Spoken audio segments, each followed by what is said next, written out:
Bonsoir à tous, enchantée d'être avec vous ce soir. Je m'appelle Caroline Blair. Et moi, c'est Pierre Monger. On vous remercie d'avoir patienté et d'avoir rempli ce petit quiz. On aura les résultats à la fin de cette soirée. Alors aujourd'hui, on va parler d'intelligence artificielle et de transition écologique et énergétique. On va revenir sur les applications de l'IA pour accompagner cette transition, sur les enjeux aussi, les opportunités et les défis. Et puis on va finir aussi par en mettant l'accent sur ce que c'est que l'IA verte, comment faire de l'IA de manière vertueuse, parce que c'est un point très important. On va peut-être se présenter rapidement. Pierre, je te laisse te présenter. Donc moi, Pierre Monger, je suis directeur de programme au sein du Hub Francia. Le Hub Francia, c'est une association de loi 1901, classique, et nous avons pour vocation de fédérer les initiatives IA en France et de soutenir le développement de l'écosystème IA français et européen. On a un peu plus de 250 membres, dont une grosse majorité sont des startups en IA, mais on a aussi des TPE, des PME, des ETI, des grands groupes et d'autres institutions utilisatrices de solutions IA. Et on pousse aussi au développement d'une IA éthique, souveraine et responsable. Et je vais m'arrêter ici pour la présentation, on en dira un petit peu plus après. Et moi, je suis la cofondatrice d'une association qui s'appelle Women in AI, qui travaille à sensibiliser sur le sujet de reproduction de biais de genre dans les algorithmes, et qui travaille aussi à augmenter le nombre de femmes dans les métiers de l'intelligence artificielle. Et j'ai monté également The Good AI en 1921, qui rassemble des expertises, donc des startups, des talents, qui vont utiliser de l'IA sur des problématiques sociétales et environnementales, ESG, orientées ESG pour les grandes entreprises. Alors, on va continuer en appelant sur scène les partenaires de cet événement qui vont aussi faire une petite introduction. Alors, je vais appeler sur scène Jean-Marc Gilloire, qui est le vice-président du comité paritaire régional APEC Bretagne. Je vais appeler également Marie-Laure Collet, qui est vice-présidente de l'APEC. Et je vais appeler Daniel Gergès, qui est directeur général du pool French Tech Rennes Saint-Malo. Super.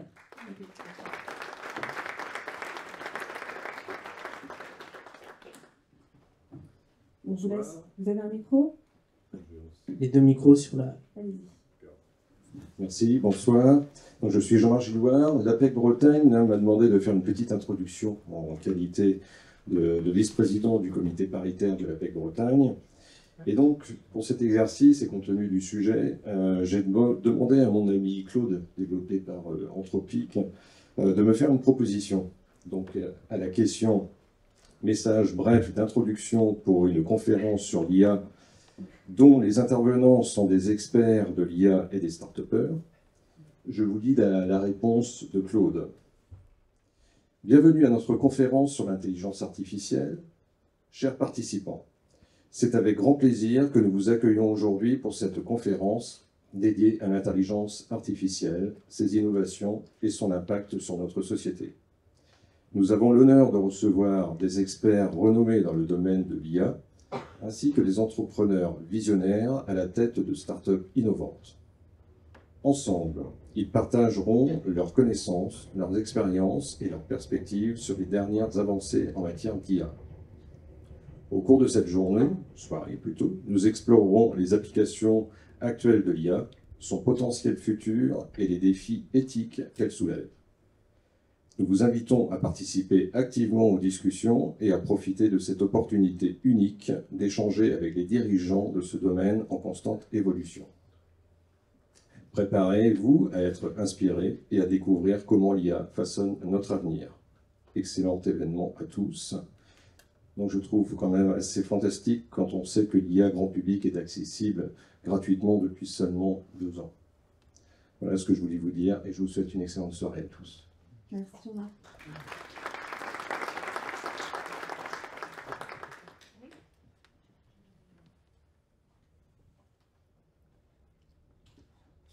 Bonsoir à toutes et tous, Marie-Laure Collet, donc vice-présidente de l'APEC au niveau national. Je représente le MEDEF au niveau de ce comité paritaire national, mais également la Fédération Syntec. Alors, la Fédération Syntec, dont j'ai l'honneur de présider la région Bretagne, c'est celle qui porte les métiers du numérique, de l'ingénierie, du conseil, de l'événementiel et de la formation. Donc tous les chefs d'entreprise qui sont à la French Tech ont bien souvent une appétence pour le Syntec, et je vous invite tous à rejoindre ce syndicat, cette branche professionnelle. Alors, cette soirée est marquée sous le signe de l'IA et de la transition écologique et environnementale.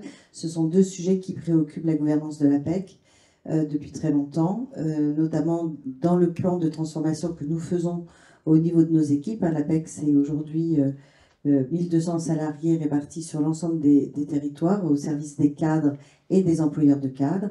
Et on est aussi une cellule d'études de prospective sur les évolutions des métiers et des cadres en termes de compétences. Donc quand on parle de compétences, forcément, l'IA est une compétence que l'ensemble des métiers devra avoir. Et la notion de ce qu'on appelle la TR2E, transition écologique et environnementale, moi j'aime bien rajouter un troisième E avec l'énergie, forcément ce seront des compétences augmentées de l'ensemble des métiers.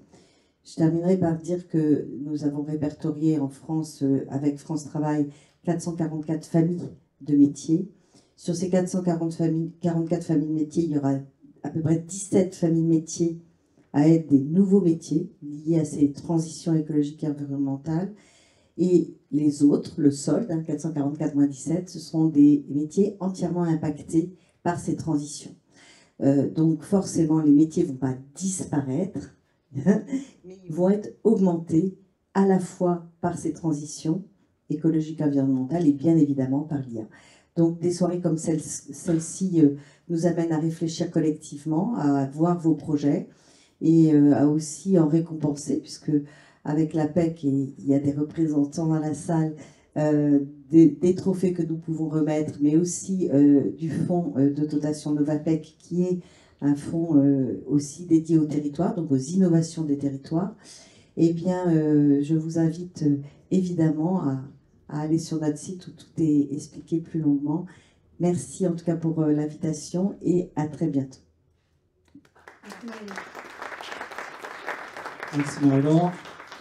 Bon, bonsoir à toutes et tous. Donc, moi je suis Daniel Gergès, le directeur général du pool la French Tech Rennes-Saint-Malo. Alors déjà je suis honoré d'être ici et très fier de cet événement en partenariat avec l'APEC, qui on a un excellent partenariat depuis des années. Alors le pool, la French Tech sont peut-être un petit peu moins connus que l'APEC, que le Syntec, donc je vais essayer de vous replacer un petit peu le sens de notre action et pourquoi on est ici aujourd'hui. Bon, d'abord rappeler qu'on est sur un territoire qui a vu se dérouler et qui a été acteur d'un certain nombre de révolutions technologiques, les télécoms qui sont devenus Internet, aujourd'hui la cybersécurité, le spatial, la e-santé, et j'en passe. On va parler évidemment d'intelligence artificielle. Le territoire, il a été très prolixe en termes d'innovation. Et nous, au pool, à la French Tech Rennes-Saint-Malo, c'est tout simple, on est là pour que ça continue. Pour continuer à communiquer en fait l'énergie d'entreprendre, on a une mission qui est centrée vraiment sur les entrepreneurs. Ce qu'on cherche à la fin, c'est de donner l'envie initiale qui va faire que quelqu'un se lance. Et la première chose qu'on fait pour ça, c'est de rassembler les gens. Donc le pool, aujourd'hui, c'est une communauté de 538 membres. Donc c'est 300 startups, donc c'est ceux qui sont en train de démarrer comme les 5 que vous allez voir tout à l'heure. Ils démarrent à des stades différents, il y en a qui viennent juste de démarrer, il y en a qui sont déjà bien avancés. Donc ça, c'est 300 entreprises, et ces entreprises, elles ne se développent pas toutes seules. Elles ont besoin de recruter, elles ont besoin de fabriquer leurs produits, elles ont besoin de conseils, elles ont besoin de comprendre. Donc on rassemble aussi dans l'association de plus de 200 acteurs qui sont des acteurs de l'innovation, qui jouent un rôle dans le fait que ce territoire il continue à se développer, à créer de l'emploi, et puis surtout à être acteur en fait, de ces révolutions. Donc communiquer l'envie d'entreprendre, ça c'est la French Tech, et accompagner les entrepreneurs. Et depuis plus de 3 ans maintenant, depuis presque 4 ans, on s'est fixé un cap qu'on a appelé l'innovation vertueuse. C'était se dire, créer des emplois, développer l'innovation, c'est bien. Et si on peut le faire en répondant en même temps, et on a un territoire qui a su le faire, en répondant aux enjeux de la planète qui sont cette transition climatique, mais aussi ce bouleversement sur l'IA. Moi je ne suis pas un spécialiste, je suis informaticien, mais je vois bien que ce qui se joue aujourd'hui, c'est à peu près de la même portée que la création de l'informatique.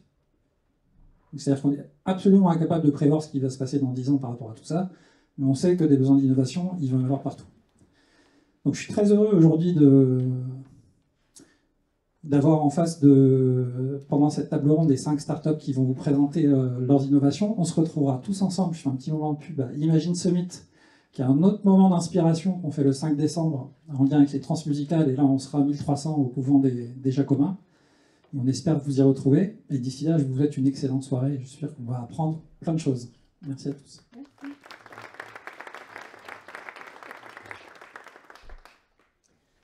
Alors justement, on est là pour l'IA, donc moi je vais faire une petite introduction à l'IA, je vais vous donner quelques clés de lecture qui vont vous permettre, je l'espère, de comprendre tout ce qui va se passer à partir de maintenant. On est ensemble dans le format conférence jusqu'à 19h45, pas de questions au début, il y aura plutôt des questions à la fin, vous le saurez parce qu'on va ouvrir les questions quand ce sera le moment venu, donc n'hésitez pas. Alors, sur la partie IA, il faut savoir qu'on parle beaucoup d'IA, et d'IA, on parle souvent, alors quand on parle souvent, je dis, on voit notamment aux informations au JT, on parle souvent d'IA générative. Pourquoi? Parce que c'est la technologie la plus émergente en ce moment dans l'IA. Quand c'était pas l'IA générative, on parlait de deep learning, avant on parlait de big data, c'est tout le temps pareil, on prend celle qui a le plus d'impact, on va dire, en termes de notoriété, mais vous voyez qu'il y a deux grandes familles. En haut, il y a l'IA numérique, et en bas, il y a l'IA symbolique. Et en fait, au fil des années, j'attire votre attention. On parle d'IA depuis peut-être grand public, depuis la sortie de ChatGPT fin novembre 2022. L'IA, ça a commencé bien avant, autour des années 1960. Et donc, à chaque famille, il y a eu des technologies qui sont sorties, comme si on prend l'IA symbolique, le raisonnement symbolique, le perceptron, etc.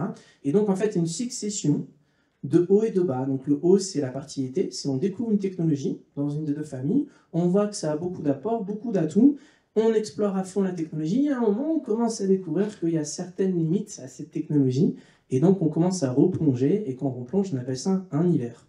Et donc il y a une succession d'été et d'hiver, et quand il y en a une qui est au fond de la courbe l'hiver, en fait c'est l'autre famille qui dit, moi j'ai une technologie sur laquelle je travaillais depuis quelques temps, et qui commence à apporter des atouts complémentaires. Donc on a cette succession, et sur les dernières années, vous voyez que l'IA symbolique est plutôt challengée fortement. Alors ça ne veut pas dire qu'il n'y a plus d'IA symbolique, c'est faux, mais l'IA symbolique est plutôt fortement challengée par l'IA numérique, notamment avec la sortie de l'IA générative. Les deux petits logos que vous voyez ici, en haut c'est OpenAI, OpenAI c'est ChatGPT, et en dessous c'est le M, et normalement il y a des petits yeux pour le petit chat en bas. Et c'est le chat de Mistral. Mistral AI, c'est la start-up française qui s'est lancée et qui produit notamment des gros modèles de langage, notamment Mistral, etc. Vous en avez certainement entendu parler. Et les modèles de fondation, c'est ceux qui permettent de faire plein d'applications derrière. On parlait tout à l'heure de révolution industrielle, il y a eu plusieurs vagues. Troisième vague, notamment avec l'Internet. Quatrième vague, c'était le Big Data, la robotisation, l'IA. On parle désormais, donc quatrième vague plutôt année 2000. On parle désormais de cinquième vague, 2023. Avec l'IA générative. Certes, ChatGPT est sorti grand public fin novembre 2022, mais c'est vraiment 2023 qu'on a eu un gros boom là-dessus. Alors, il faut savoir qu'on parle d'IA, mais le gouvernement français parle aussi d'IA, et l'idée du gouvernement français, c'est que la France devienne un champion de l'IA, au moins au niveau européen, si possible, dans le top 5 mondial. Pour ça, il y a une stratégie nationale en IA. Ça commence à dater, parce que ça a commencé en 2018. Donc 2018, il y a le président Emmanuel Macron qui fait une annonce pour... Enfin, pardon, 2018, il y a Cédric Villani, mathématicien, qui sort une grosse étude. Quand je dis grosse étude, c'est plusieurs centaines de pages. Cette grosse étude permet en fait de poser les fondements de la stratégie nationale en IA. Donc là, je suis sur le petit 2.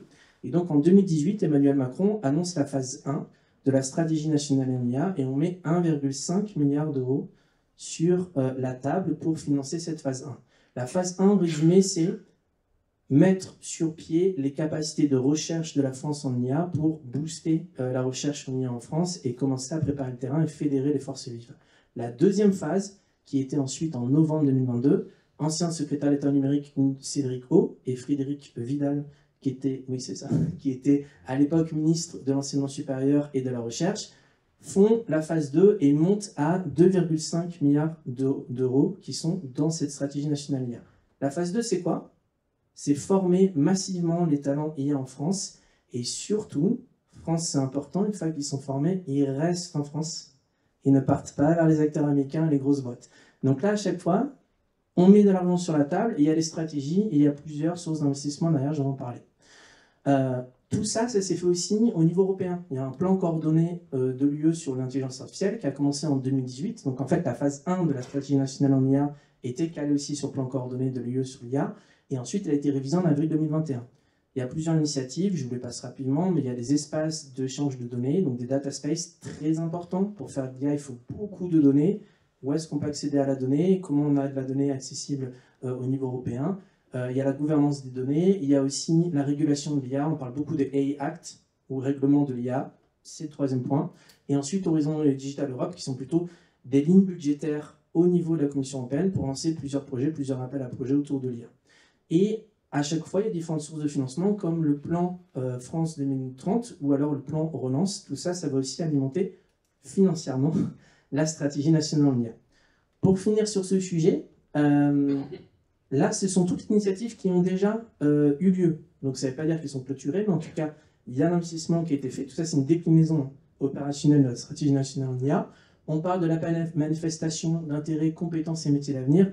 On parlait ici, côté APEC, des emplois des familles de métiers qui étaient impactés. Nous, on a participé à notamment cette appel à la manifestation pour définir les personas en IA. Donc, persona, c'est data scientist, ingénieur IA, chef de projet IA, les macro-compétences, les micro-compétences et quelles étaient l'offre de formation en face pour former tout ce monde.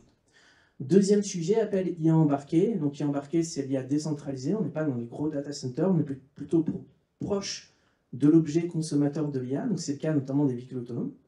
On a aussi les communs de l'IA générative. Donc, c'est mettre des techniques, des briques en commun au service de l'écosystème pour avancer plus vite sur l'IA générative. Et l'IA de confiance qui englobe généralement le réglementaire et l'éthique. On a aussi l'appel à projet démonstrateur d'IA dans le territoire, porté par le ministère de la Transition écologique, opéré par la Banque des territoires. Il y a déjà eu 12 plus 4 lauréats en 2 phases, et c'est des collectivités qui font un démonstrateur d'IA avec une start-up, en tant que réalisateur forcément. Et si ça marche, ça peut être sur l'optimisation du transport scolaire. L'idée, c'est que ce soit répliqué au niveau national dans d'autres collectivités. Et ensuite, IA Booster et PACIA, ça c'est plus des dispositifs à destination des PME qui souhaitent faire leur premier projet en IA. IA Booster au niveau national, PACIA au niveau région de France. Les deux dispositifs ne sont pas à la même échelle, mais globalement, c'est le même processus. Ça permet d'accompagner les PME en exprimant leurs besoins métiers, en ayant cherché des offreurs de solutions IA en face, donc à savoir des startups en IA. Et généralement, il y a un financement du dispositif auprès de la PME pour amorcer ce premier projet. Et enfin, on a IA Cluster. Alors, IA Cluster, c'est le nom, parce qu'il y en a plusieurs. C'est pour soutenir le pilier formation. IA Cluster, en fait, ce sont des pôles d'excellence de formation de niveau mondial en France.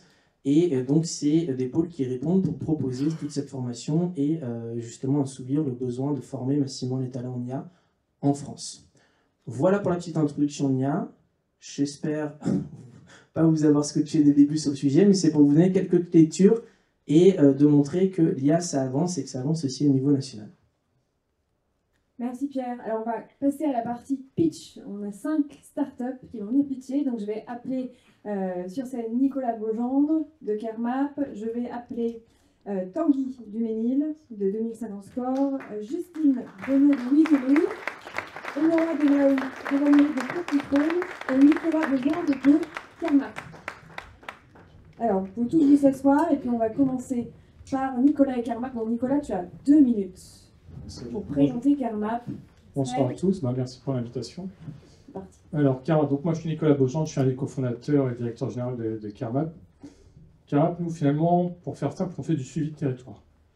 Donc à la fois des territoires urbains, des territoires agricoles, même la forêt, et en fait on se base, on fait du traitement d'images, satellites, photographie aérienne, pour rendre facilement accessibles toutes les informations qui sont contenues dans ces images. Donc on peut imaginer tout ce qui est déforestation, suivi de la consommation foncière, savoir qu'est-ce qui est en train de pousser, à quel endroit, à quel moment, partout sur le globe. Et ça, on le fait grâce à de l'apprentissage machine, à de l'IA. Finalement, pour nous, c'est juste un outil. Enfin, ce qui est important, nous, c'est vraiment de répondre à une connaissance métier, apporter une connaissance métier à des enjeux de nos clients. Et l'IA, finalement, c'est juste un moyen. C'est pas en arrivant en disant on fait de l'IA qu'on a le contrat.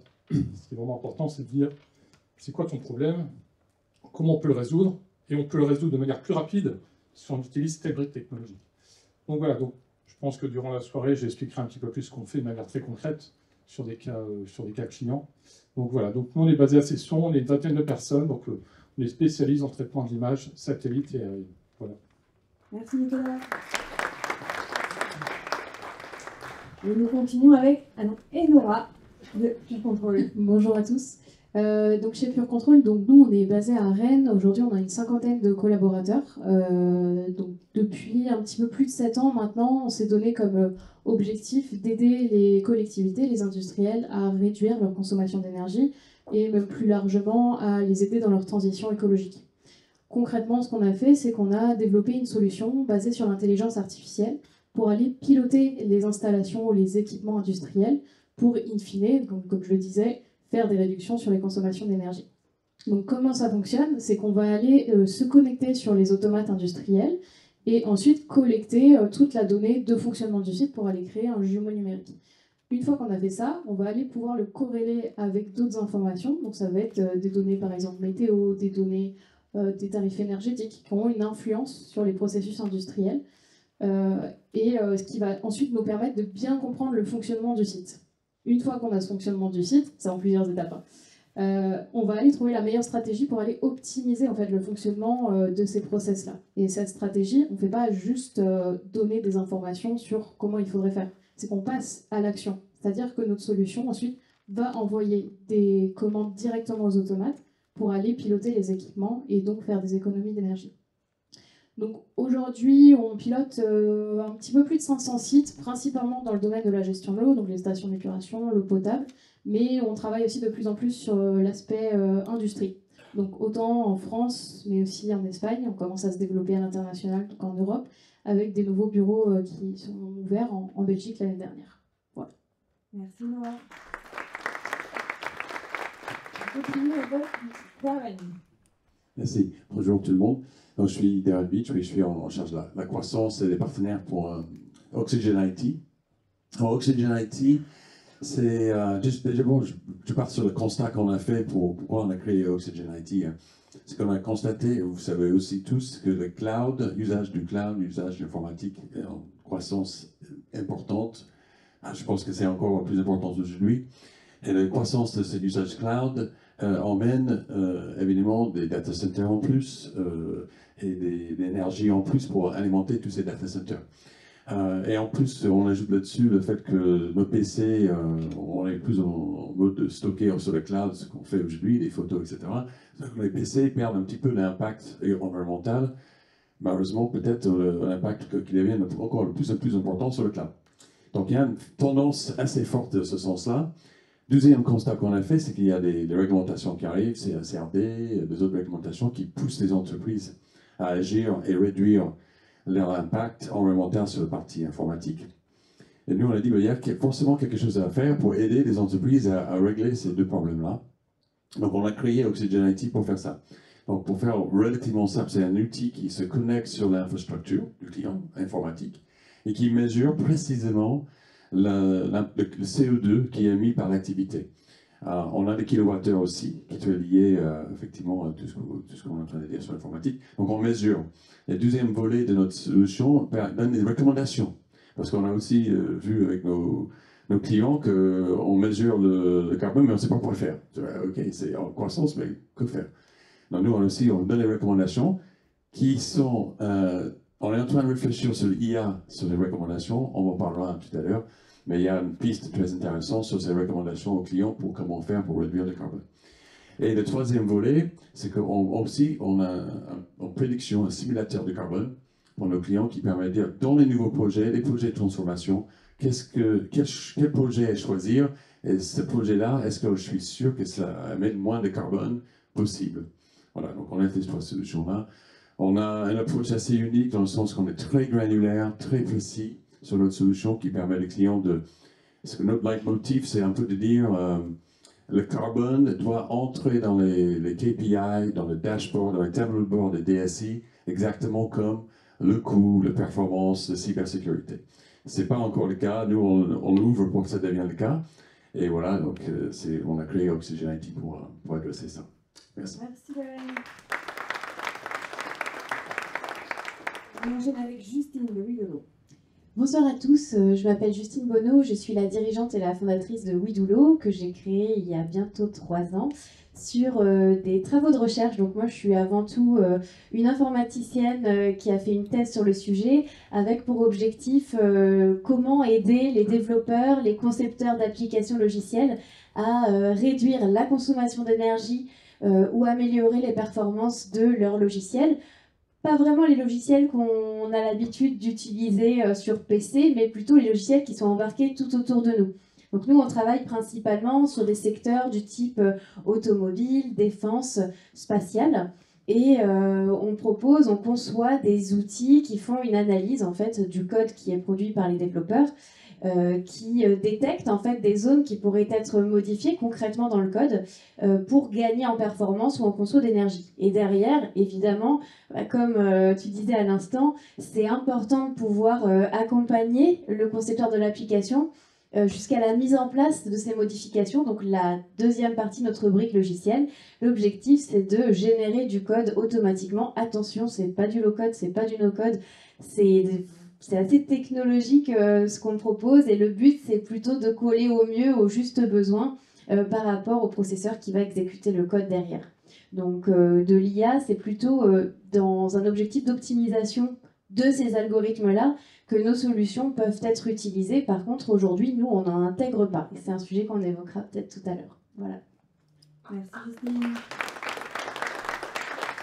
Et on finit avec Tanguy de 2050 Score. Oui, donc bonjour. Donc effectivement, je suis Tanguy, dirigeant et cofondateur de 2050 Score.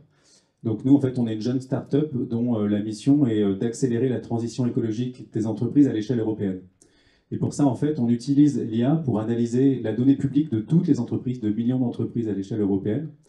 Et on va l'analyser, on va la retraiter avec de l'IA pour en extraire une donnée structurée sur les feuilles de route de chaque entreprise et sur toutes les actions qu'elles mettent en œuvre dans le sens de la transition écologique. Et on fait une plateforme destinée à nos clients, aux entreprises, pour leur apporter une réponse à 2 niveaux. Le premier niveau, c'est déjà quelle est ma feuille de route. Beaucoup d'entreprises où elles ont tellement communiqué qu'elles ne savent plus exactement ce qu'elles ont annoncé. Et donc, c'est important qu'elles puissent savoir est-ce qu'elles surcommuniquent, est-ce qu'elles sous-communiquent, et qu'elles puissent se comparer avec toutes les entreprises de leur marché, tous leurs concurrents directs ou indirects. Donc, la plateforme, elle permet de se comparer, et elle permet aussi d'aller puiser chez ses concurrents toutes les bonnes idées qu'on n'a pas eues, et d'aller chercher des solutions concrètes à appliquer dans son propre contexte.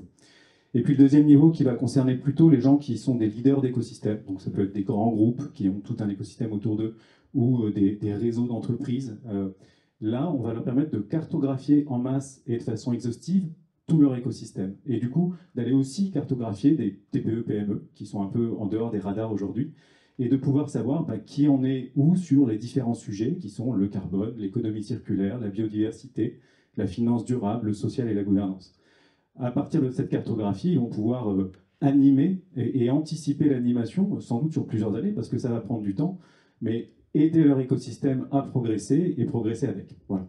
L'intérêt, là où on fait gagner du temps, c'est que tout ça se fait sans questionnaire, sans frontières, puisqu'évidemment on utilise de l'IA, donc on est multilingue.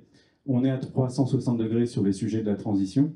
Et surtout, ce qui est important pour nous, c'est qu'on essaye de poser l'idée d'une transition positive, pratique, où finalement je vais aller utiliser le classique benchmark pour aller identifier les bonnes solutions qui marchent chez les uns, qui ont déjà été éprouvées chez ceux qui sont en avance, et les réappliquer dans mon propre contexte pour accélérer ma propre transition. Merci Tanguy.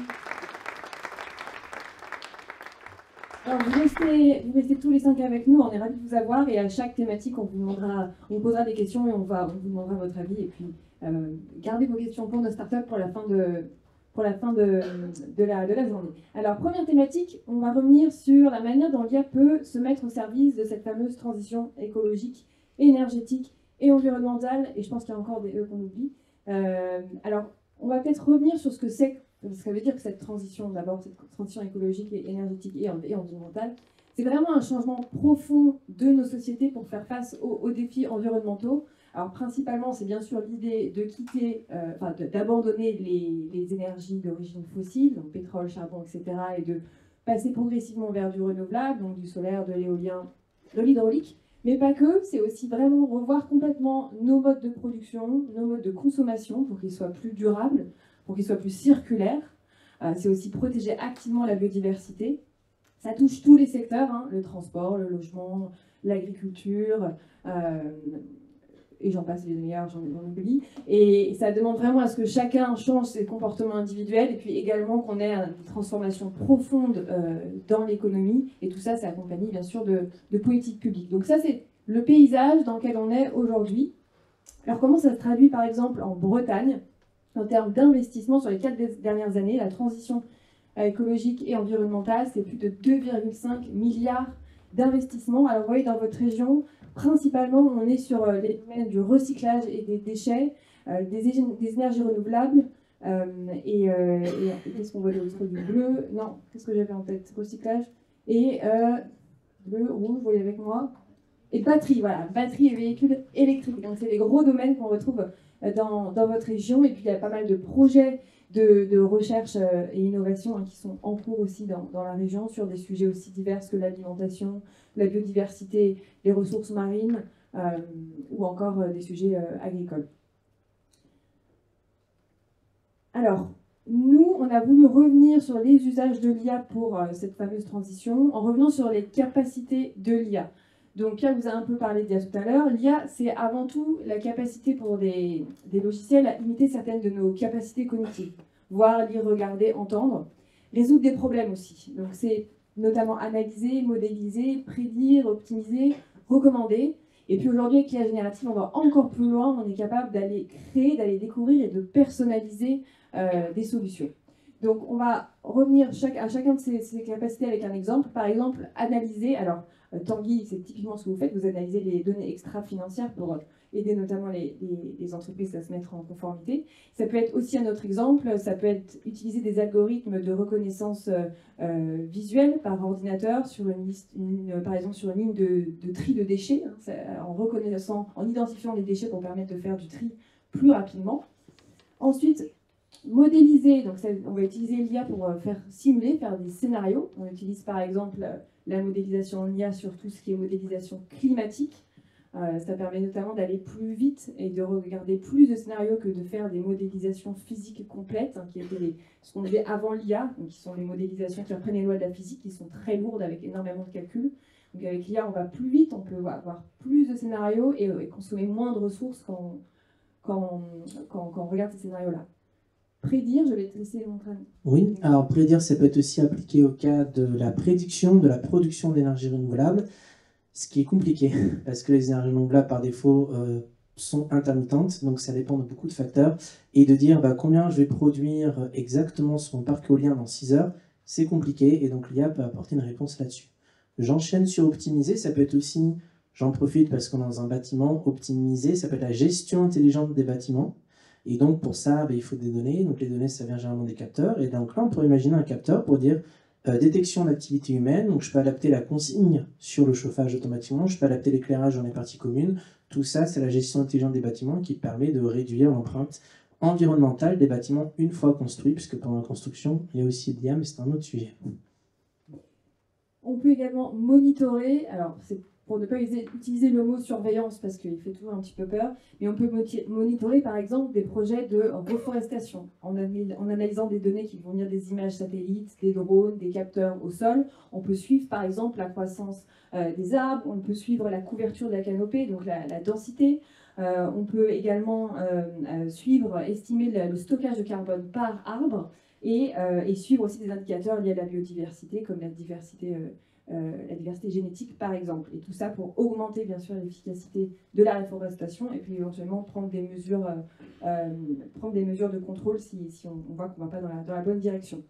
Et puis on peut découvrir et personnaliser, donc ça c'est en particulier avec l'IA générative, puisqu'avec l'IA générative aujourd'hui on peut vraiment créer des contenus originaux, personnalisés, innover. L'IA d'avant, que tu appelles l'IA numérique, l'IA qu'on appelle aussi classique, prédictive, c'était surtout faire de la prédiction à partir de données historiques.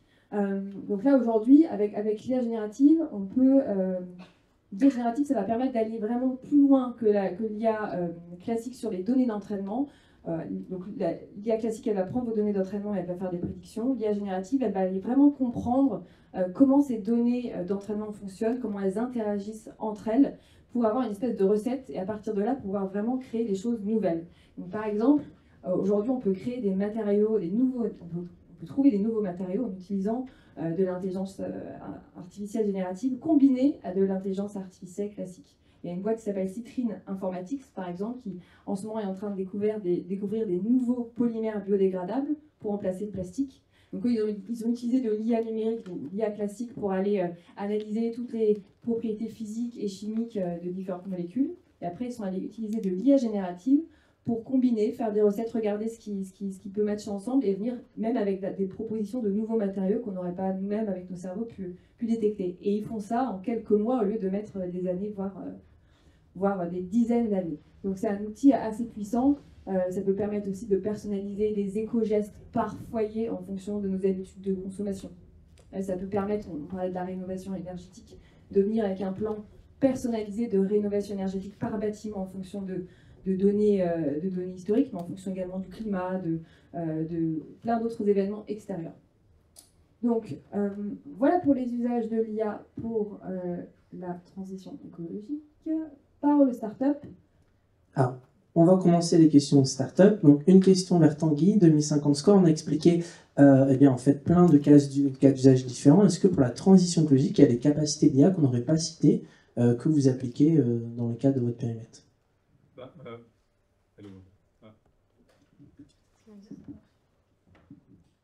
Oui, ça marche mieux.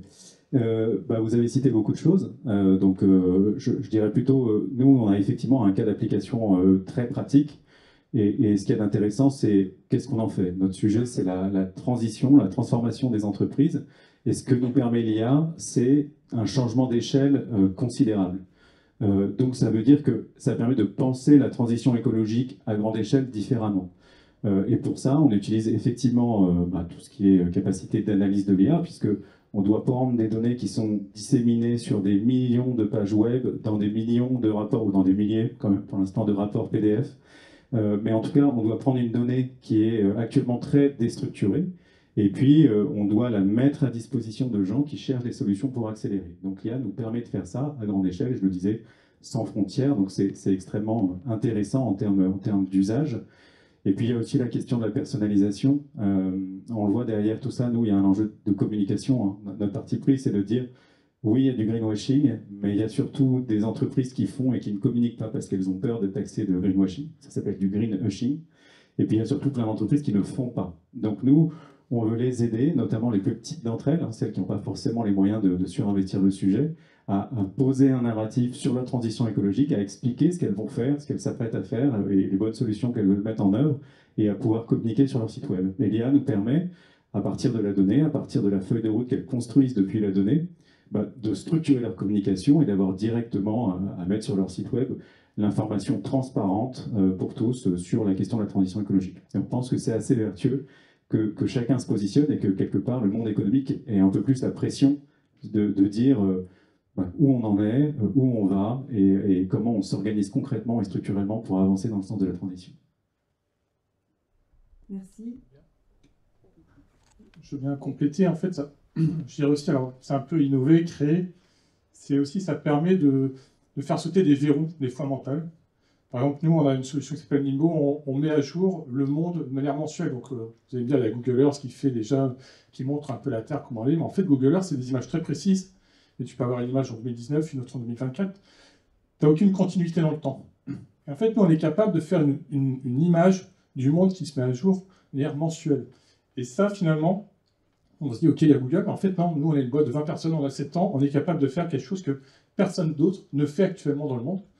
Et ça nous permet aussi de dégager des innovations, une image de marque, de montrer qu'en France, on a du talent. L'IA nous permet des fois de dépasser des choses, et les autres vont peut-être nous rattraper un moment ou un autre, mais ça permet aussi, je trouve, de craquer un petit peu l'esprit et de se dire, voilà, il n'y a pas que les Américains, les Chinois, les Européens, on a du jus de cerveau, et il faut pouvoir l'utiliser. L'IA nous permet des fois de juste débloquer le truc, quoi. Merci. Une autre start-up qui voudrait réagir éventuellement? Non. Ah. Je vais peut-être compléter plutôt, comme tu disais, par rapport il y a un petit peu cet aspect aussi boîte noire de l'intelligence artificielle. Et nous, on a remarqué, en tout cas chez Pure Control, qu'il y a beaucoup d'industries qui ont du mal à s'y mettre par peur de l'IA. Et cet aspect prédiction qu'on a pu mettre en place, ça leur a aussi permis de retirer un petit peu ce verrou-là de la peur. On a installé aussi tout ce qui est dashboard pour qu'ils puissent palper un petit peu, voir, se connecter sur un site internet pour voir l'évolution, pour voir en tout cas dans notre fonctionnement le pilotage qui va arriver, donc qu'il n'y ait pas cet aspect avancé à l'aveugle. Mais voilà, donc c'est aussi des verrous, il y a beaucoup de pédagogie à faire autour de ça côté des industries, mais de manière générale aussi. Voilà. Merci Laura.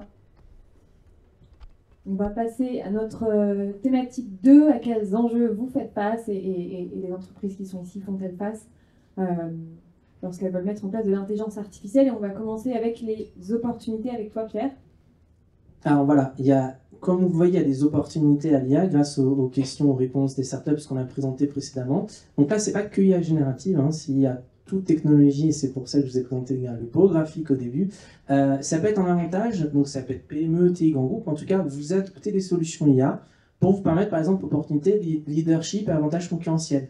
L'IA, ça permet, comme l'expliquait Caroline, ça peut permettre notamment d'être plus rapide dans le processus créatif d'idéation pour développer un nouveau produit, d'automatiser certaines tâches, traduction, le time to market des produits peuvent être accélérés, et donc si je mets des produits plus rapidement que mes concurrents, j'ai un avantage concurrentiel et je peux prendre le leadership éventuellement dans le secteur. Accès à de nouveaux marchés, l'IA peut abaisser la barrière technique à l'entrée. Alors, barrière technique ou linguistique je vais revenir, mais une barrière technique, je peux aussi demander à des modèles d'IA sur mon périmètre de bien les avoir personnalisés sur ma tâche. Et donc, en fait, je suis augmenté grâce à l'IA, c'est un peu ce qu'expliquait aussi l'APEC. Je suis augmenté grâce à l'IA, et donc potentiellement que je n'ai pas besoin moi-même d'avoir une très grosse expertise technique. Peut-être qu'il y a une partie de la barrière technique, je peux abaisser. Il faut quand même certainement avoir une expertise technique, mais le niveau d'entrée peut être abaissé. Barrière linguistique. Avec l'IA générative, je peux traduire du contenu d'une langue à l'autre. Et donc, forcément, je suis un produit qui est super bien en France, je peux plus rapidement aller le déployer à l'étranger. Il y en a même qui s'amusent à faire sur le service après-vente. Je ne parle pas espagnol, j'attaque le marché espagnol, j'ai des retours de satisfaction client, je passe dans l'IA générative, qu'est-ce qu'il me veut dire? Ah, il veut dire ça, je réponds, je passe dans l'IA générative et je fais la réponse en espagnol. Gain d'efficacité et de productivité. On parle souvent d'automatisation de tâches à faible valeur ajoutée. Ça veut dire que les personnes, l'entreprise, le job ne va pas disparaître, mais je vais transformer un petit peu mon périmètre et je vais concentrer plus de mon temps sur les tâches à forte valeur ajoutée qui sont associées à mon expertise métier, à mon expertise technique. Et ça, peu importe le niveau de seniorité et de hiérarchie dans l'entreprise. Impact environnemental réduit. Donc il y a le scope 1, 2 et 3 des entreprises, je suppose que la plupart de vous connaissent. Par exemple, si je suis une petite industrie, je peux avoir des livraisons de matières premières. Et bien sur mes fournisseurs, je peux aussi faire tourner un modèle d'IA qui va optimiser à la fois les heures de livraison, ce qui va éviter les embouteillages à l'entrée d'usine, mais aussi le circuit de distribution dans les différentes plateformes logistiques. Et donc tout ça, ça réduit l'empreinte carbone de l'activité logistique. On peut aussi parler de l'autre côté sur les acheminements, les expéditions, il y a aussi ça qui peut rentrer en ligne de compte. Et accès au financement vert. Si je fais des cas d'usage IA pour la transition écologique, en tout cas, si l'IA me permet de booster ma transition écologique de mon entreprise ou de mon organisation, je peux aussi avoir accès à des nouveaux financements qui permettent d'accompagner la transition écologique. Et si en plus votre modèle d'IA est frugal, c'est-à-dire peu consommateur, on va en parler après, il y a d'autres aussi financements qui peuvent se proposer, comme par exemple le démonstrateur d'IA pour les territoires, sur la transition écologique. Voilà pour les opportunités. Et alors, question, oui, juste après pour Carmap, du coup, pouvez-vous expliquer comment vos solutions en IA, de ce que tu as pu expliquer, accompagnent la transition écologique des collectivités, par exemple? En fait, nous, donc, comme je disais tout au début, on répond à des enjeux clients. Donc, je vais d'abord peut-être commencer sur la partie agricole. Je pense qu'elle a plus, tout à l'heure, je parlais de greenwashing. En fait, on parlait de scope 3, donc le scope 3, ceux qui ne connaissent pas, c'est un peu savoir le bilan carbone de la matière première jusqu'à la transformation. Les agro-industriels, en fait, eux, ils remarquent que c'est toute la partie très en amont, au niveau de la matière première, la production de blé et compagnie, qui est massivement, qui a le plus d'impact sur leur carbone. Donc, ce qu'ils veulent mettre en place, c'est finalement de dire, moi, en tant qu'acheteur, par exemple, je suis Nestlé, en tant qu'acheteur, je vais payer plus cher ma matière première, par contre, je vais être sûr que l'argent que je donne aille bien jusqu'au terrain, jusqu'à l'agriculteur, et qu'il y a bien des pratiques qui sont mises en place sur ces territoires. pour justement pas être taxé de greenwashing, pour pas dire j'ai un blanc-seing et on verra bien ce qui se passe.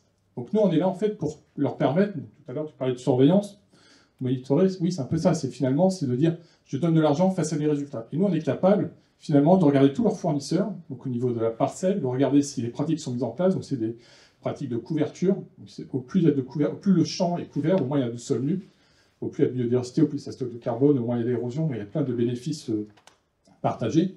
Et ça, on le fait en partie avec de l'IA. Parce que la masse de données à traiter, on a des nouvelles images satellites tous les 3 jours, donc on regarde ça sur une année culturelle complète, donc ça fait une masse de données, un nombre de parcelles très important, et au final, le client, qu'on utilise de l'IA ou autre, lui, il s'en fout. Hein. Lui, il veut son résultat. C'est plutôt nous, c'est notre capot, c'est notre moteur. Donc nous, on utilise ça, on lui fournit l'information qui vient lui checker, hein. On est vraiment validé, il y a Bureau Veritas qui passe aussi, et on leur fournit l'information qu'ils peuvent, eux, ensuite valoriser. Donc ça, c'était au niveau des agro-industriels, et maintenant, il y a même des coopératives agricoles qui mettent ça en place, où ils sont moteurs en disant, moi, mes adhérents, ils produisent de manière durable. Donc là, ça fait écho un peu à ce qu'on a eu au mois de février dernier avec les manifestations des agriculteurs, qui disaient, mais nous, on produit de manière durable, et finalement, vous allez acheter de la matière première, on ne sait pas comment elle est produite. Donc maintenant, les coopératives s'y mettent, il y a Vivesia, il y a Oxiane, qui font directement des programmes, et ils nous demandent à nous de montrer à leurs acheteurs, à Heineken et compagnie, que la matière première est produite de manière durable, et donc vous, à Heineken, vous pourrez valoriser ça dans votre scope 3. Donc ça, c'est une partie agricole, et après, sur les sujets plus collectivité locale, il y a tout ce qui va être la consommation foncière qui est importante, donc c'est toutes les lois zéro artificialisation nette. Il y a tout ce qui est les plans de corps de rue simplifiés, c'est finalement remonter les changements de territoire. Voilà, tous les ans, tous les 6 mois, tous les trimestres. Et ça consomme énormément de temps pour les opérateurs, ils n'ont pas une vision exhaustive, et surtout c'est super important pour les territoires parce qu'en fait, ils ont un permis d'artificialiser. Et nous, on est capable de leur fournir cette information en continu, en flux continu, tous les trimestres, au semestre ou annuel, ça dépend les étapes. Et ça leur fait gagner un temps monstre. Et ça va répondre directement ensuite à leur politique d'engagement de foncier. Et donc à la transition écologique, pour savoir, moi j'ai consommé déjà 20% de mon territoire, on va mettre le haut là sur tel projet, parce qu'ils ne sont pas intéressants, on peut faire autrement. Et ça, c'est des solutions qu'on apporte clé en main à des collectivités locales. Voilà. Et ensuite, pour terminer, si on balaye un peu tout sur la partie déforestation, de la même manière, c'est de pouvoir, on a un projet au Gabon, il y a un barrage qui se met en place, il y a une zone de compensation qui est donc il y a un bailleur, la Banque mondiale, qui va dire ok, je te finance ton barrage, par contre je vais être sûr que tu ne vas pas me dégrader la forêt à tel endroit, une zone de sauvegarde. Et eux, ils ont une obligation de montrer à leurs bailleurs qu'effectivement cette zone de biodiversité est protégée et qu'il n'y a pas de dégradation. Et donc ça, c'est un peu en tiers de confiance qu'on va travailler sur un territoire qui est fortement nuagé, et nous on est capable de fournir l'information malgré cette couverture nuageuse grâce à l'IA.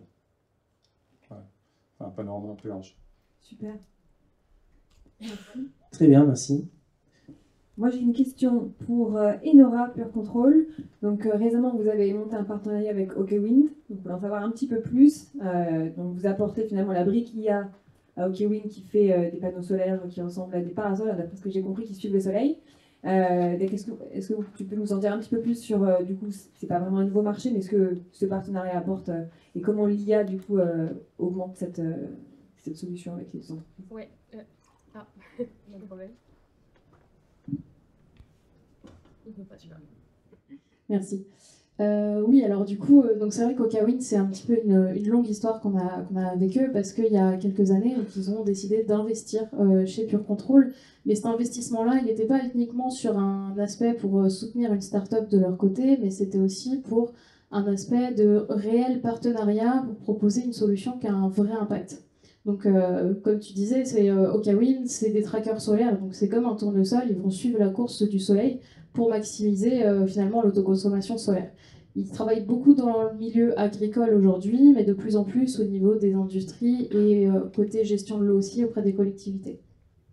Là où la brique IA de Pure Control va avoir son intérêt, c'est qu'on va aller aider en fait ces industriels-là à maximiser leur autoconsommation. Donc le but, forcément, ça va être non seulement de réduire leur consommation d'énergie, mais aussi d'en consommer le moins possible d'énergie qui viennent de l'extérieur, donc que tout soit fait sur le site. Le fonctionnement, concrètement, c'est que la solution Pure Control, donc, comme je vous l'ai dit tout à l'heure, c'est qu'elle aura analysé tout le fonctionnement de l'industrie. Donc sur base de prédictions de tel équipement, on va démarrer à telle heure pour avoir tel résultat, finalement, on va aussi pouvoir décaler des consommations. Donc on va aller prendre les données aussi de production solaire de ce tracker solaire-là, corréler ça avec les données météo. Donc on va avoir le taux d'ensoleillement par exemple. Donc on va savoir qu'à 16 h il va y avoir du soleil. Dans 2 heures il va pleuvoir. Et donc grâce à ça, on va aller décaler les consommations des équipements pour justement essayer d'activer ces équipements-là au moment où on produit le plus de solaire possible. Donc ça, c'est qu'un des exemples de partenariats qu'on fait, parce que c'est vrai qu'au Kawin, on a une histoire particulière avec eux, puis ils sont sur le bassin breton, donc forcément, ça a un petit peu plus de sensibilité de ce côté-là. Mais de plus en plus, on monte des partenariats comme ça pour vraiment essayer d'avoir des solutions qui sont à impact, à travailler aussi sur des sujets, par exemple, de la méthanisation, où on se rapproche avec des experts dans ce domaine-là. C'est pareil sur de l'incinération, sur de la galvanisation, où même s'il y a un aspect où on voit nos clients comme étant des partenaires, il y a aussi cet aspect-là où on crée des vrais partenariats, où on va créer ensemble et co-développer des solutions pour aller décarboner et réduire les consommations d'énergie. Donc ouais, c'est le vrai impact dans ce sens-là. Ok, merci beaucoup. Alors, on va enchaîner avec les défis. On a 20 les opportunités. Les défis d'employer de l'IA dans les startups et dans les entreprises. Alors, la première chose, c'est que c'est quand même très compliqué, c'est très complexe à mettre en route. On parle, par exemple, dans le cadre d'optimisation des smart grids, il y a énormément de choses à avoir en tête. On doit en même temps donc anticiper les flux d'offres et de demandes, différentes sources d'énergie renouvelable, des pics de consommation, éventuellement des pannes. Donc ça demande vraiment d'avoir une multidisciplinarité, d'avoir à la fois des experts en intelligence artificielle, en algorithmie, mais aussi en ingénierie électrique, en cybersécurité. Et puis ça demande aussi énormément de ressources pour gérer tout ça, donc des ressources de stockage, de la puissance de calcul, des capteurs intelligents. Donc c'est pas non plus quelque chose de facile à mettre en place, ça prend du temps, ça demande de l'argent. Également, il y a une exigence en matière de données. On a besoin, pour entraîner des algorithmes, d'avoir des données de qualité, suffisamment en quantité. D'ailleurs, aujourd'hui, ce qui est intéressant, on parle souvent des grands modèles d'IA générative. Vous avez sans doute entendu parler de toutes les grandes entreprises qui continuent à les faire grandir en les nourrissant toujours plus de données. Aujourd'hui, il y a presque plus de données disponibles. Aujourd'hui, toutes les données Internet ont presque déjà été traitées, donc on en est à devoir créer de la donnée synthétique qui imite des données réelles. Et ça vient avec tout un lot de challenges. Là, j'avais cité les modélisations des données climatiques. Là aussi, il y a des challenges. Récupérer de la donnée historique sur le climat, c'est pas évident. Ça fait que quelques décennies qu'on a des relevés climatiques qui sont précis. C'est aussi compliqué d'aller chercher de la donnée sur les pôles ou sur les océans, par exemple. Et puis ensuite, les formats de données sont souvent différents. Quand ça vient de stations météo, ça vient de bouées océaniques. Enfin, il faut gérer tout ça. Donc c'est un des défis. Les considérations éthiques et environnementales. Alors, environnementales, on a notre troisième partie qui est dédiée à ça tout de suite. Mais on entend beaucoup parler de considérations éthiques et notamment de la nécessité pour les entreprises, pour vous, start-up, pour toute autre entreprise, de faire de l'IA de manière responsable. Alors, je voulais m'arrêter quelques moments sur ce que c'est que l'IA responsable. Donc, une IA responsable, c'est une IA qui est le plus possible transparente et explicable. Tu as mentionné la notion de boîte noire, c'est très vrai. Aujourd'hui, l'IA, on connaît les données d'entraînement qu'on injecte, on voit ce qui ressort, par exemple une réponse sur ChatGPT, mais entre les deux, on ne sait pas trop, on a encore du mal à expliquer ce qui se passe. C'est encore peu transparent. Donc ça pose des soucis, notamment en termes de responsabilité. Donc, il faut travailler vraiment un maximum de transparence et d'explicabilité dans les modèles. Ils doivent être aussi sécurisés et robustes. Ils doivent pouvoir faire rempart à des attaques malveillantes, du piratage. Et puis ils doivent être fiables lorsqu'on met de l'IA dans des infrastructures critiques comme des voitures ou des drones. Ça doit tenir la route. Respectueuse aussi de la vie privée et de la confidentialité. L'IA aujourd'hui, elle manie vos données, elle donne nos vies privées, les données des entreprises. Donc il y a des vrais sujets de confidentialité. Notamment les entreprises se doivent de communiquer lorsqu'elles utilisent de l'IA, un chatbot par exemple. Elles se doivent de dire à leurs clients que c'est bien un chatbot. Être sûr d'obtenir le consentement lorsqu'on utilise des données privées. Et puis bien cadrer l'emploi notamment des ChatGPT et compagnie dans les entreprises, puisque aujourd'hui, si vous donnez des infos sur votre entreprise sur ChatGPT, ça peut être récurgité 1 heure plus tard à l'autre bout de la ville au concurrent, si ce n'est pas dans un cadre défini. Et aujourd'hui, il y a la moitié des salariés qui utilisent du ChatGPT sans cadre défini. Donc il faut vraiment faire attention à ça. Juste et équitable, donc ça c'est le fameux sujet des biais et de la discrimination. Aujourd'hui, les IA, c'est un reflet, c'est un miroir de notre société. Donc dans les données d'entraînement, on voit il y a des reflets de biais. Alors les biais, c'est pas toujours négatif, il y en a qui sont pas sympathiques, surtout quand ils discriminent sur le genre, sur l'origine socio-ethnique, sur la sexualité ou autre, ou sur l'âge. On se doit aujourd'hui au maximum de travailler à réduire ces biais, les biais dans les données et les biais dans les algorithmes. Ça passe par la diversité dans les équipes, on va en parler tout à l'heure. Et puis bien sûr, minimaliser au maximum l'impact environnemental, on va le voir avec Pierre, et l'impact sociétal. Certains jobs, certains emplois vont être partiellement remplacés, totalement ou partiellement remplacés, donc on doit anticiper au maximum avec des programmes de requalification par exemple pour minimiser l'impact. Donc ça c'est vraiment très rapidement les considérations éthiques. On continue avec l'environnement réglementaire. Alors on a parlé de l'AI Act tout à l'heure, donc ça c'est la dernière réglementation en date de l'IA, c'est une des plus ambitieuses aujourd'hui dans le monde. Et l'AI Act, elle va classer les usages de l'IA par risque.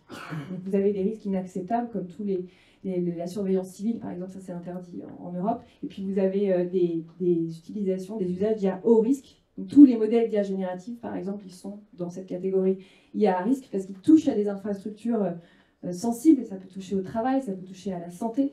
Donc toutes les entreprises qui sont sur ces domaines-là, et j'imagine que vous êtes peut-être concernés dans vos entreprises, doivent répondre, produire une documentation pour bien prouver qu'il y a une surveillance très forte et une gouvernance solide dans les entreprises sur tous leurs sujets d'intelligence artificielle.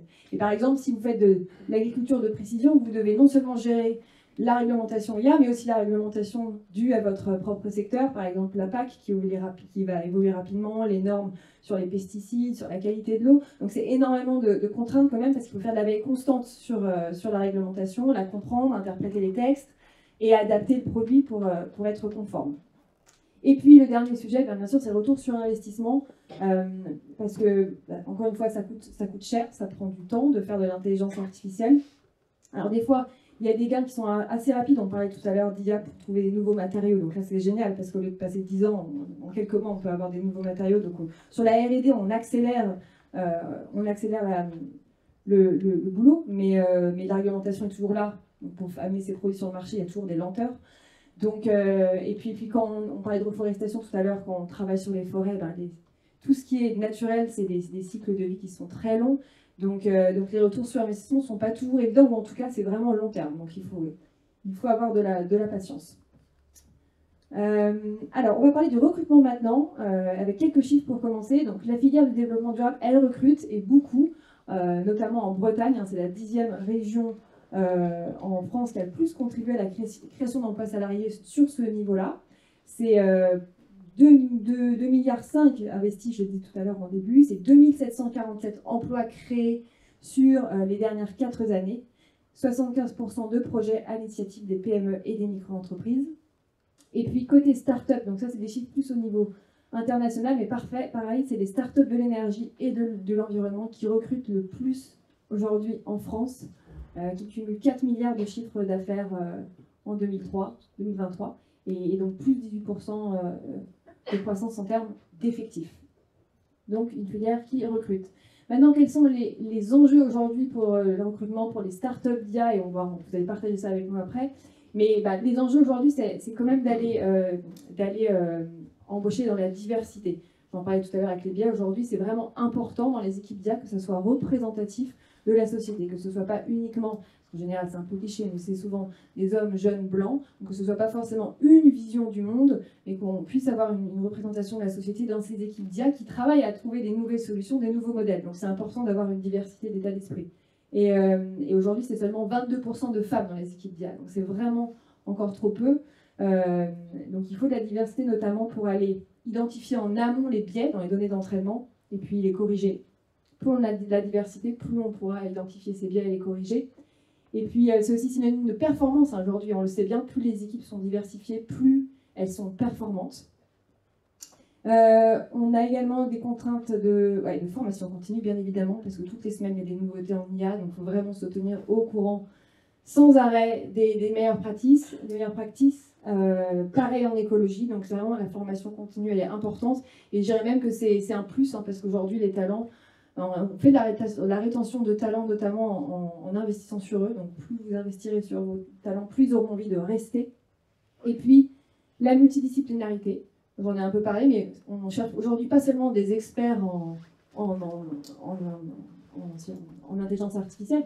On va chercher aussi des gens qui sont experts en environnement, en biologie, en chimie, ça peut être aussi en sociologie, en économie, en éthique de l'IA.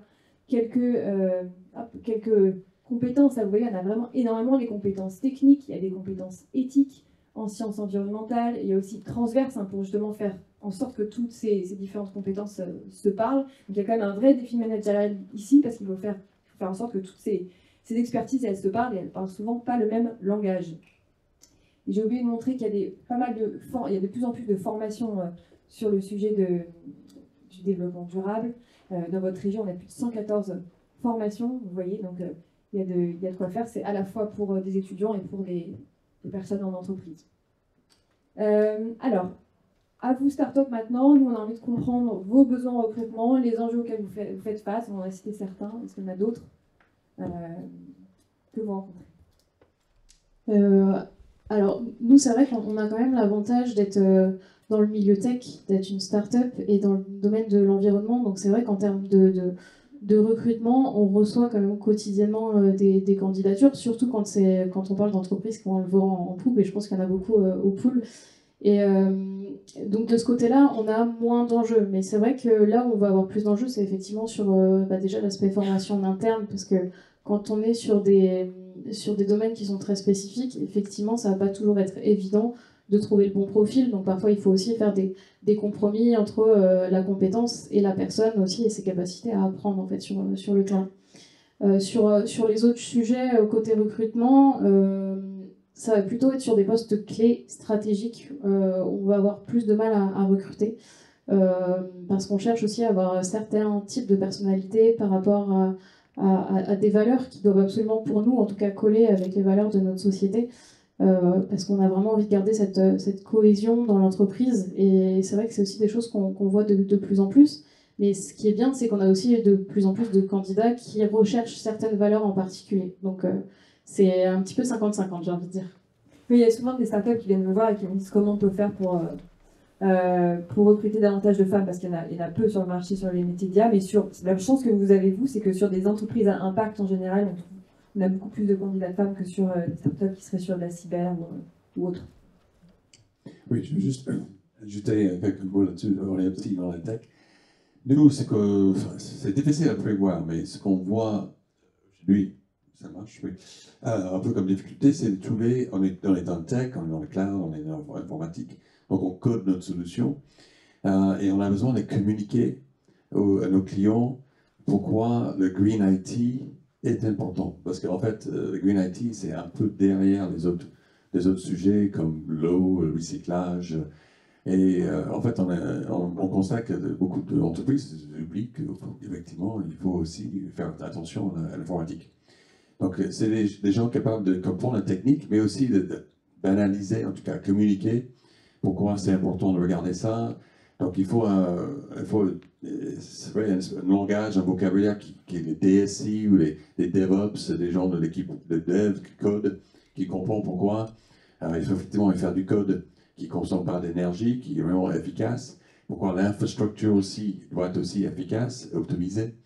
Pour nous autres, on n'est pas encore là. Nous, on le voit, il y a sur d'autres sujets, on est bien avancé. Pour la partie Green IT, franchement, c'est pas le cas. Juste une anecdote, j'étais la semaine dernière au Salon Pro Durable, je ne sais pas si vous connaissez. Il y a à peu près tout sauf Green IT dans le Pro Durable. Donc nous, c'est une image de ce qui se passe. Il y a quelques sociétés comme nous qui sont là et on essaie de dire il faut aussi regarder le Green IT. Donc l'IA fait partie. Et ces côtés techniques de tout ça, on est au démarrage. Moi, je partage ce que tu évoquais à l'instant sur le recrutement et du coup d'essayer de trouver des profils qui sont vraiment en adéquation avec les valeurs de la structure, surtout quand elle est petite. Nous, on est une quinzaine aujourd'hui et effectivement, on a dû se séparer par moments de personnes qui avaient les compétences sur le papier parfaitement adaptées à ce qu'on cherchait, mais qui ne partageaient pas forcément nos valeurs. Et moi, ce que je voulais rajouter sur un petit peu les challenges et peut-être en lien avec la thématique de ce soir, un des challenges que je constate sur les derniers profils qu'on a pu recruter, c'est un usage très facile de ces outils basés IA, sans se poser la question, comme c'était évoqué à l'instant, de l'impact derrière pour l'entreprise, pour les données, pour de l'impact environnemental, du coup, d'une requête sur ChatGPT. Et ça, c'est compliqué aujourd'hui, je trouve, pour certains profils de leur faire comprendre que ça a un réel impact et qu'on ne peut pas utiliser de l'IA sans trop avoir conscience des enjeux en fait derrière. Et ça, c'est un vrai challenge pour nous. Donc, essayer de trouver des profils qui sont à la fois là pour faire du numérique responsable, comme c'était évoqué à l'instant, puisque nous, c'est notre vocation, mais qui vont pas aller utiliser ChatGPT à tout prix, juste pour se faire un résumé qu'on peut très bien faire soi-même. Parce qu'il y a un vrai impact derrière ça. Donc, voilà, juste sur le sujet de l'IA et de nos recrutements. Alors, c'est marrant ce que tu dis, parce que nous, chez nous, c'est un peu l'inverse. C'est que justement, ils se disent, mais moi, si j'utilise ChatGPT, du coup, je ne sers plus à rien. Alors en fait, on leur dit non, c'est pas ça qu'il faut que tu vois. Il faut que tu comprennes que si tu peux gagner, et si c'est bien évident, il ne faut pas aller chercher une requête à la con. Il faut vraiment quelque chose qui est pertinent. Mais globalement, si tu passes 2 heures, alors que tu peux le faire en 5 minutes, et surtout, tu avances sur des choses où en fait, tu as ton temps de cerveau disponible pour ça, mais fais-le. Et nous, en fait, c'est un peu l'inverse. C'est assez rigolo. Après, nous, de manière générale, comme je le disais tout à l'heure, nous, on le voit comme un outil, et c'est, entre guillemets, on cherche des gens qui sont déjà dans la thématique, qui comprennent, si on les met face à un client, il faut qu'ils comprennent ce que veut le client, quoi.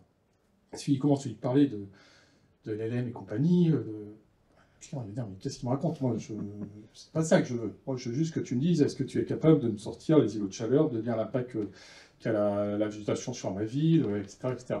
Donc en fait, nous, des fois, c'est un peu des moutons à 5 pattes, puisqu'en fait, en sortie d'école, c'est assez compliqué parce qu'ils ont une formation qui est très poussée parfois. Ils arrivent aussi des fois avec des prétentions, enfin c'est aussi un sujet que j'ai apporté, qui sont complètement délirantes en termes de salaire. En fait, ok, tu sors d'une bonne école, mais t'es pas une star. Enfin, les stars, c'est des gens qui ont 5-10 ans d'expérience, qu'on leur donne un bébé, un projet, ils le font de A à Z. Donc ça, c'est des fois aussi assez compliqué, parce que c'est aussi des choses qu'on voit assez fréquemment, et c'est dans des structures comme les nôtres. Nous, on n'est pas Capgemini, on n'est pas Orange Business.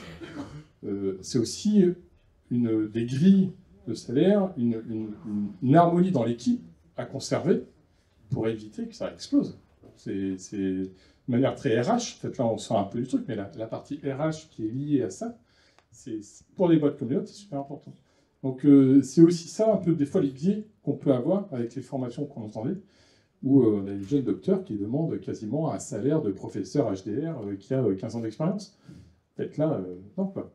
Donc c'est aussi des sujets, je pense que c'est... Là, sur le schéma tout au début de Pierre, où on voyait que c'était vraiment la vague. Il y avait la vague des développeurs il y a quelques années aussi, et maintenant elle redescend. Donc il y a aussi ça à prendre en compte. Et nous, on a aussi cette chance, c'est qu'il y a quand même beaucoup de gens qui viennent sur les sujets, sur les thématiques. On leur dit, ok, tu vas venir progresser avec la boîte, on ne sera pas capable de te fournir le salaire que tu veux en sortie, mais si tout va bien, on y arrivera. Mais par contre, tu n'arriveras pas en tant que star à X euros l'année, parce que concrètement, tes compétences, elles n'y sont pas. Voilà. Je rebondis avant Tanguy. Quand je parlais de la stratégie nationale en IA, il y avait plusieurs centaines de millions d'euros sur la formation, la rétention des talents. C'est typiquement le type de sujet auquel le marché est confronté et qui est très très difficile. Parce qu'après, une fois qu'ils sont super formés, voire qu'ils deviennent des mini-stars pour ceux qui sont super bien formés, généralement ils ne restent pas. Parce qu'il y a le chant des sirènes américains et autres, et du coup, ça peut partir. Et c'est pas forcément les USA, parce que par exemple, il y a des grosses entreprises, en fait, des gros éditeurs américains qui commencent à ouvrir aussi des antennes en France. Donc je peux rester à Paris en étant dans une boîte américaine. Tanguy, oui. Nous, sur les enjeux de recrutement, on est un peu la toute jeune pousse, là. Je suis déjà très... Voilà, ils sont plus gros que nous. Donc nous, dans les prochains mois, notre sujet, il est très simple. En fait, on doit structurer une entreprise, on doit structurer notre développement. Et finalement, on va avoir besoin de profils assez classiques. On va avoir besoin de muscler notre partie business avec des commerciaux, avec du marketing, parce que si on veut devenir le score de référence, il va falloir qu'on parle de nous. On va avoir besoin d'accompagner nos clients dans la transition, parce qu'on va leur donner de la data, mais au fond, elle va être très éclairante, elle va avoir une valeur inestimable, mais pour qu'elle soit vraiment comprise, il va falloir éduquer nos clients à l'utiliser, à changer de mindset, à en faire quelque chose, à transformer ça en transition collective. Et donc évidemment, on va avoir des gens qui sont spécialistes de la RSE et qui acceptent de ne pas être concentrés sur les questionnaires, mais d'aller dans l'étape d'après, c'est-à-dire comment est-ce qu'on construit ensemble à partir d'une donnée commune et objectivée. J'ai bien aimé ce que tu as dit tout à l'heure là-dessus, que c'est beaucoup ce que vous faites finalement. Vous mettez un juge de paix et qui permet du coup d'avoir une relation entre des donneurs d'ordre et puis des petites entreprises qui est plus saine, qui est autour d'une donnée commune. Donc ça c'est intéressant. Alors on aura quand même besoin de data analystes, effectivement, pour faire parler encore mieux la donnée. Sur la tech, on a aussi besoin de profils finalement assez classiques. On a besoin de dev, de full stack, on va avoir besoin de back-end, de front-end, et effectivement quelques compétences complémentaires. On identifie qu'on aura sûrement besoin d'un machine learning engineer qui va nous aider à suroptimiser la façon dont on utilise des LLM du marché. Voilà. Mais du coup, on va avoir d'abord une entreprise à structurer avec plein de compétences, et puis quelques métiers effectivement un peu nouveaux qu'on essaiera de gérer, y compris avec les problématiques d'ego liées aux métiers dans la vibe. Alors, je précise qu'on parle de LLM depuis tout à l'heure. LLM, Large Language Model, gros modèle de langage, type GPT. GPT, le modèle de langage, ChatGPT, l'agent conversationnel qui permet de chatter avec. Merci pour les sujets. Merci à tous. Donc, vous avez toutes les infos. Hein, si vous voulez être embauché, vous allez les voir pendant le cocktail.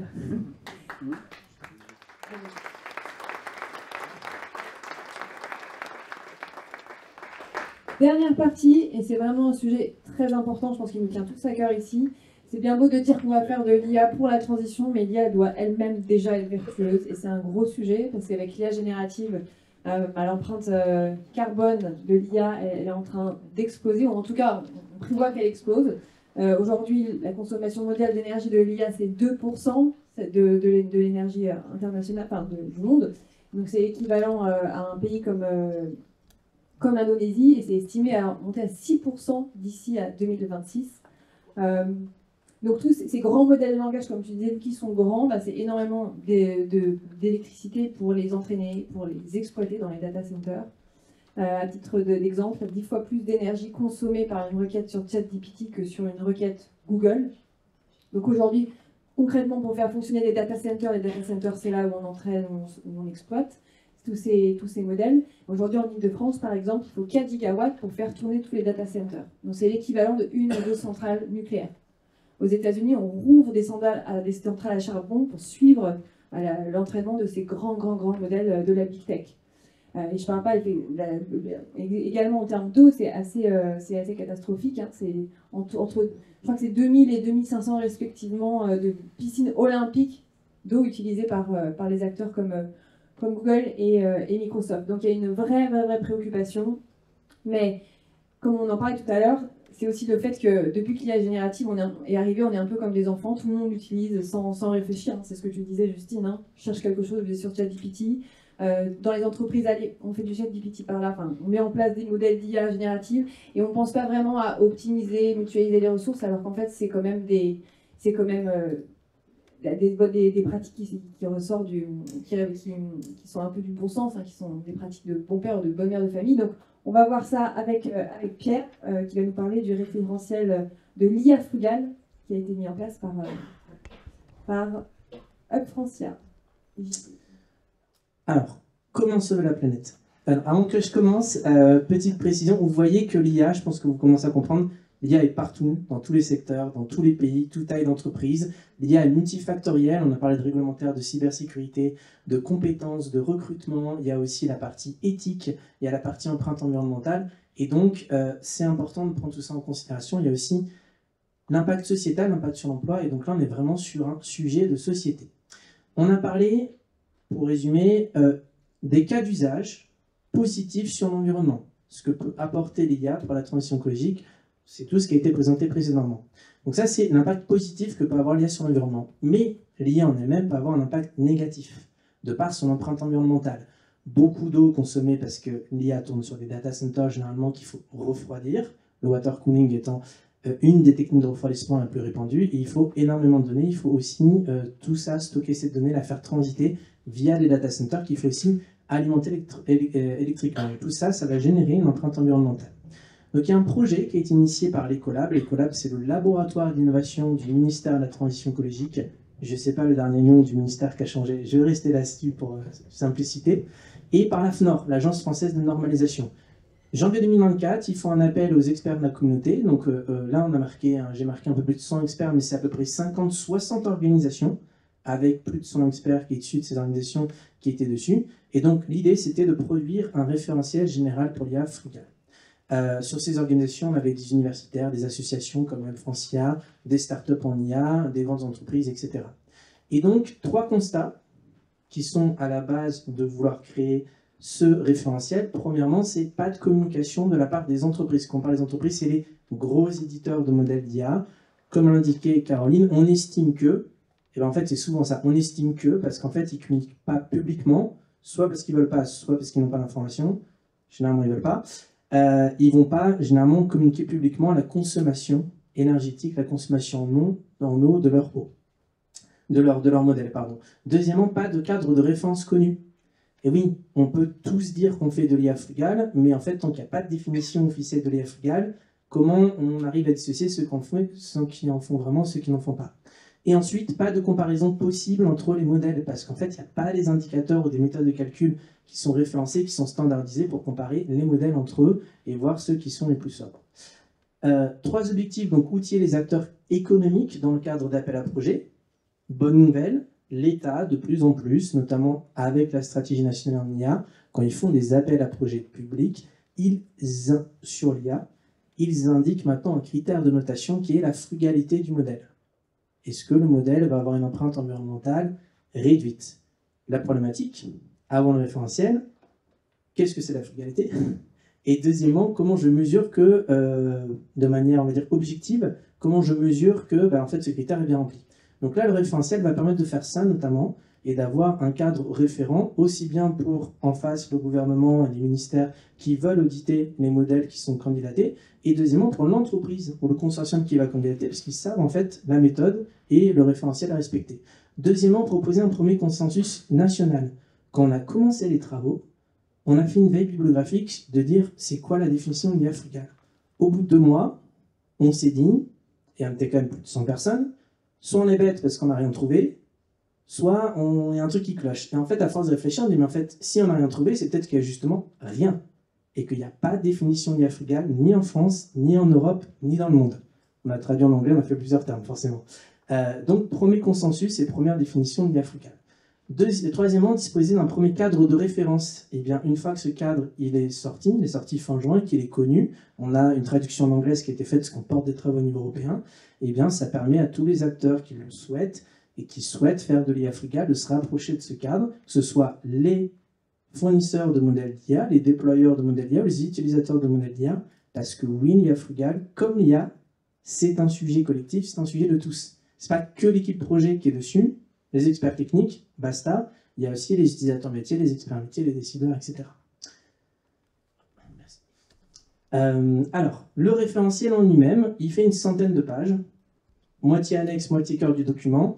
Mais en fait, le cœur du document de 50 pages est divisé en 3 parties. Premièrement, la terminologie. C'est quoi un système d'IA? C'est quoi l'empreinte environnementale? Et c'est quoi l'IA frugale? Je vais en parler juste après, je fais le teasing depuis tout à l'heure. Deuxièmement, des indicateurs et des méthodes de calcul pour mesurer et calculer l'empreinte environnementale des modèles d'IA, que ce soit les modèles d'IA générative ou toutes les autres techniques d'IA qu'on a pu voir précédemment.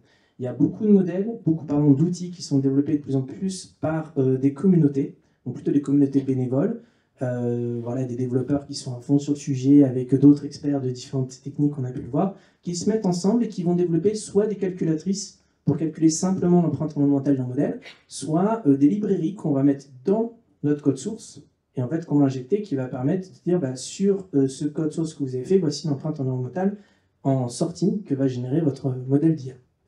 Et ensuite, 31 bonnes pratiques. Donc moi, j'étais copilote de ce groupe de travail. Là, c'est 3 groupes de travail. J'étais copilote de ce groupe de travail. On était 60-70. Et en fait, on a mis les bonnes pratiques pour faire des modèles d'IA frugaux. Et les bonnes pratiques très opérationnelles. Moi, j'étais casse-pied là-dessus. Vous pouvez demander aux 60-70 personnes qui avaient en face. Parce que si on reste dans la théorie, je lis la théorie, je dis OK, ça ne correspond pas à mon cas, je referme, c'est fini. Et l'idée, c'est quand même qu'on puisse adopter ce référentiel. Donc très pratique, très opérationnel.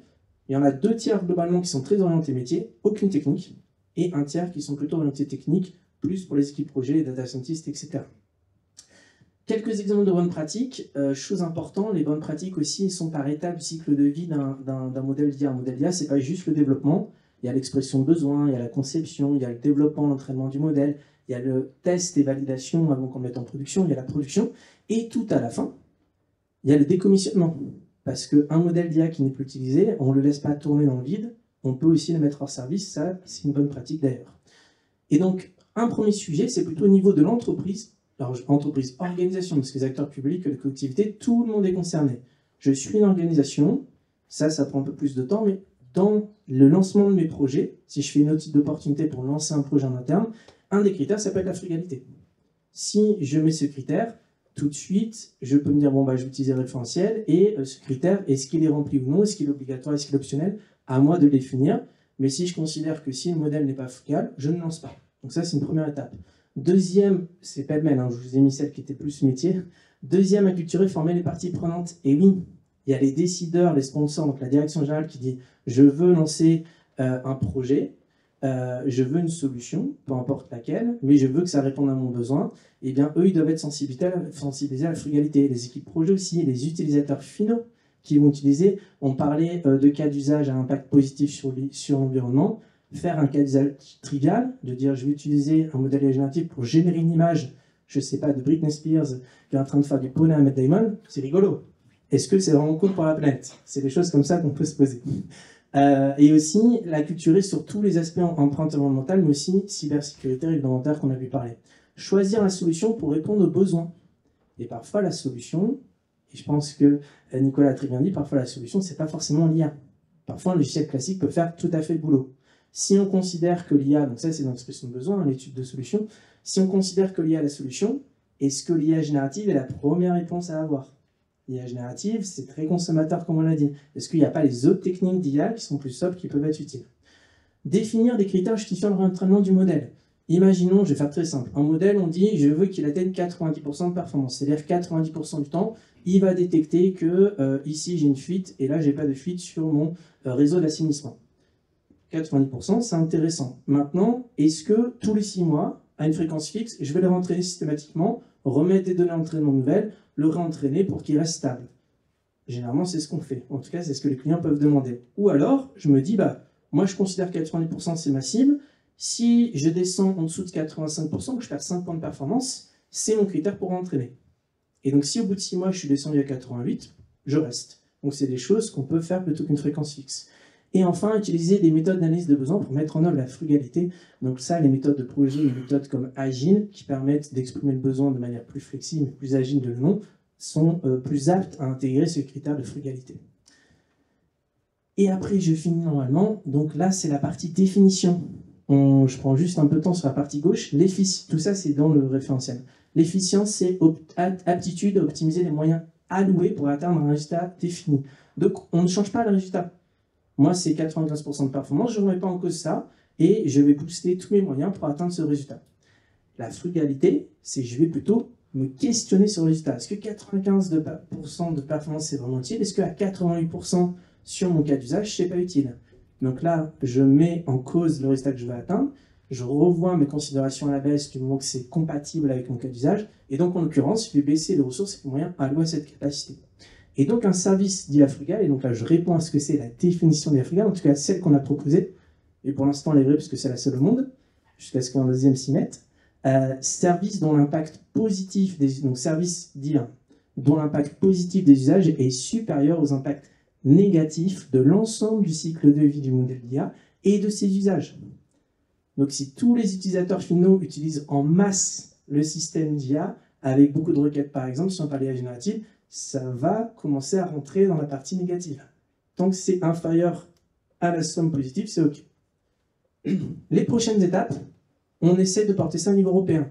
Donc déjà, les actes, c'est pas notre boulot, mais dans les actes, sachez que Caroline a expliqué les différents niveaux de catégorie de risque.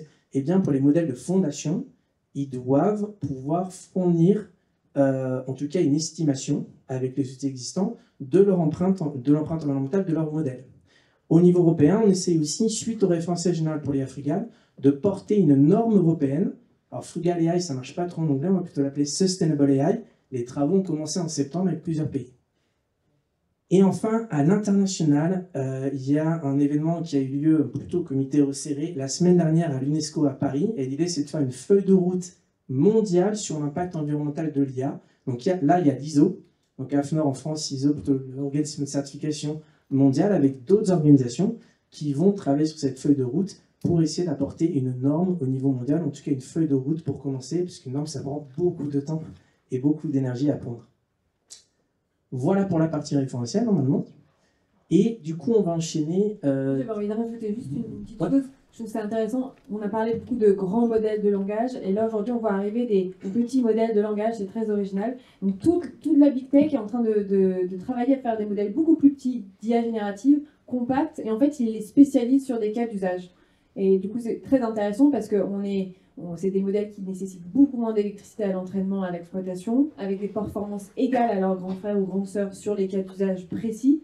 C'est moins cher, ça fonctionne sur des GPU moins chers aussi. Donc pour notamment des petites boîtes, des PME, des ETI qui veulent se mettre à l'IA générative, c'est une solution intéressante et plutôt vertueuse. Donc il y a quand même plein de bonnes choses qui arrivent pour faire face à tout ça. Et je complète avec ça, dire quand même, parce que quand tu évoquais que un modèle d'IA générative consomme énormément de données pendant l'entraînement et qu'en fait ils avaient siphonné tout l'internet, il n'y en avait plus, j'ai vu quelques réactions comme ça en public et on parlait de données synthétiques. Le problème, c'est que les Américains ont siphonné tout de l'internet, plutôt en base anglophone. Les copyrights, ça passe à la trappe, on voit après pour le procès, mais on a assez fait d'argent pour les procès. Globalement, c'est ça l'histoire. Bref, du coup, ils ont siphonné tout ce qu'il y avait sur internet jusqu'à 2021-2022 pour la première version de GPT. Et le problème, c'est que maintenant, les données, que ce soit les images, que ce soit le texte que vous générez, grâce à des modèles d'IA génératifs comme ChatGPT pour le texte, Stable Diffusion, Midjourney pour les images, se retrouvent elles-mêmes sur le web. Ce qui fait que tous les futurs modèles commencent à avoir une part progressive dans leurs données d'entraînement d'images générées à partir d'intelligence artificielle. Et donc, en fait, on va commencer à avoir un cycle où les performances des modèles vont se dégrader, parce qu'en fait, ils s'auto-entraînent sur leurs propres données, et vous imaginez bien que la performance dégringole. Et ça, c'est aussi un vrai sujet. Alors, vous avez bien compris que l'IA, sur la partie impact environnemental, quand on est devant notre PC, et qu'on s'amuse avec ChatGPT, ou qu'on s'amuse, ou pour un besoin professionnel, bien sûr, ou qu'on génère une image d'IA, du son, de l'audio, tout ce qu'on veut, eh bien, on se dit, bah, je ne fais pas d'impact, je ne suis pas en train de prendre l'avion, je suis juste devant mon PC en train de faire une requête. Mais tout ça repose sur des infrastructures physiques, et donc ma question se tourne vers Oxygen IT. Est-ce que vous êtes en capacité, en mesure de mesurer l'empreinte environnementale des infrastructures au sens large? Oui, c'est ça, c'est super. Merci pour l'intro. J'ai gagné beaucoup de temps avec. Merci, super. Oui, c'est une très bonne question, une super introduction. Merci beaucoup pour ça. Ça repose vraiment le terrain. On est complètement dedans, nous, avec Oxygen IT. Tout ce que je viens de vous expliquer, c'est vraiment notre monde de tous les jours. Peut-être pour encadrer un peu ce qu'on fait, parce que ça paraît un peu énorme tout ça, c'est que quand vous faites de l'IA, il y a l'IA de B2C ou C2C. C'est qu'on parle beaucoup de générer une photo, un truc rigolo, ou chercher quelque chose pour aller plus vite à la maison. Ça, c'est de B2C ou de C2C. Et après, il y a l'IA pour le B2B, entre entreprises et l'entreprise qui utilise l'IA pour rendre service à ses clients qui sont aussi des entreprises. Je te fais la différence parce que nous, on est dans le deuxième cas, on est dans l'informatique B2B, mais ceci dit, ça se rejoint, vous allez voir. Mais je prends le cas B2B. B2B, IA pour l'entreprise qui fait une solution qui va rendre notre entreprise. Donc, la réponse à la question, c'est que dans ces cas-là, oui, nous, on peut mesurer l'impact des GPU, parce que c'est des GPU qui sont utilisés pour les entraînements IA. Alors, on peut aussi mesurer le carbone donc, des GPU et le carbone des CPU, qui est tout ce qui est informatique classique d'avant. Donc, il y a beaucoup de CPU aussi, et beaucoup de stockage. Alors, nous, notre solution, il permet de mesurer avec la granularité la plus fine sur le marché. Je défie nos concurrents à trouver quelque chose de plus précis que notre solution. Ça fait à peu près 4-5 ans qu'on travaille pour les modèles et la bibliothèque des données qui permet de faire des calculs. pour résumer en grande ligne, il y a 3 dimensions nécessaires au minimum pour bien calculer. Il y a l'activité même de charge, ce qu'on appelle la charge GPU ou la charge CPU, c'est-à-dire comment il est bien actif, il fait beaucoup de compute, il fait beaucoup d'activités ou il est faiblement chargé. Le deuxième, c'est le data, c'est le flux de data entrée et sortant, qui soit sur le GPU ou sur le CPU. Ça, c'est un peu l'activité basée sur l'activité. Le deuxième facteur qu'on prend en compte, c'est très important, c'est pas évident d'avoir ces données-là en temps réel pour mesurer les carbones. Mais nous, dans notre solution, on le fait. Deuxième volet, ou deuxième axe, c'est c'est le hardware, le matériel lui-même.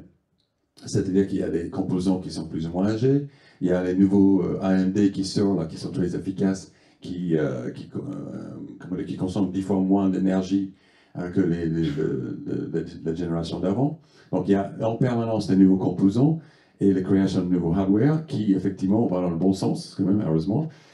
Mais ceci dit, il y a beaucoup de legacy hardware, des vieux serveurs qui sont un peu vieux et qui ne sont pas très efficaces.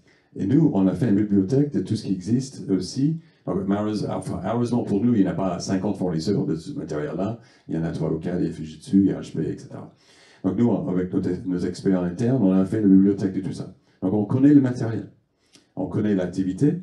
Et le troisième volet qui est très important, c'est où ça se situe, le data center, et comment il refroidit. Ce qu'on appelle le facteur PUE. Le PUE, c'est en gros l'efficacité du data center. En gros, pour 1 kW entrée, est-ce que j'ai 1 kW équivalent de compute? Et des facteurs comme ça, est-ce que c'est bien isolé? Est-ce qu'il y a beaucoup de monitoring? Est-ce que c'est du vieux matériel? Comment c'est refroidi? Est-ce que c'est refroidi à l'eau? Etc. Donc il y a un facteur de sa caractéristique énergétique, c'est l'efficacité énergétique du lieu physique du data center. Et le troisième, c'est la source d'énergie, la typologie d'énergie qui entre dans le data center. Est-ce que c'est du grid? Est-ce que c'est du charbon? Est-ce que c'est du pétrole, du gaz, etc.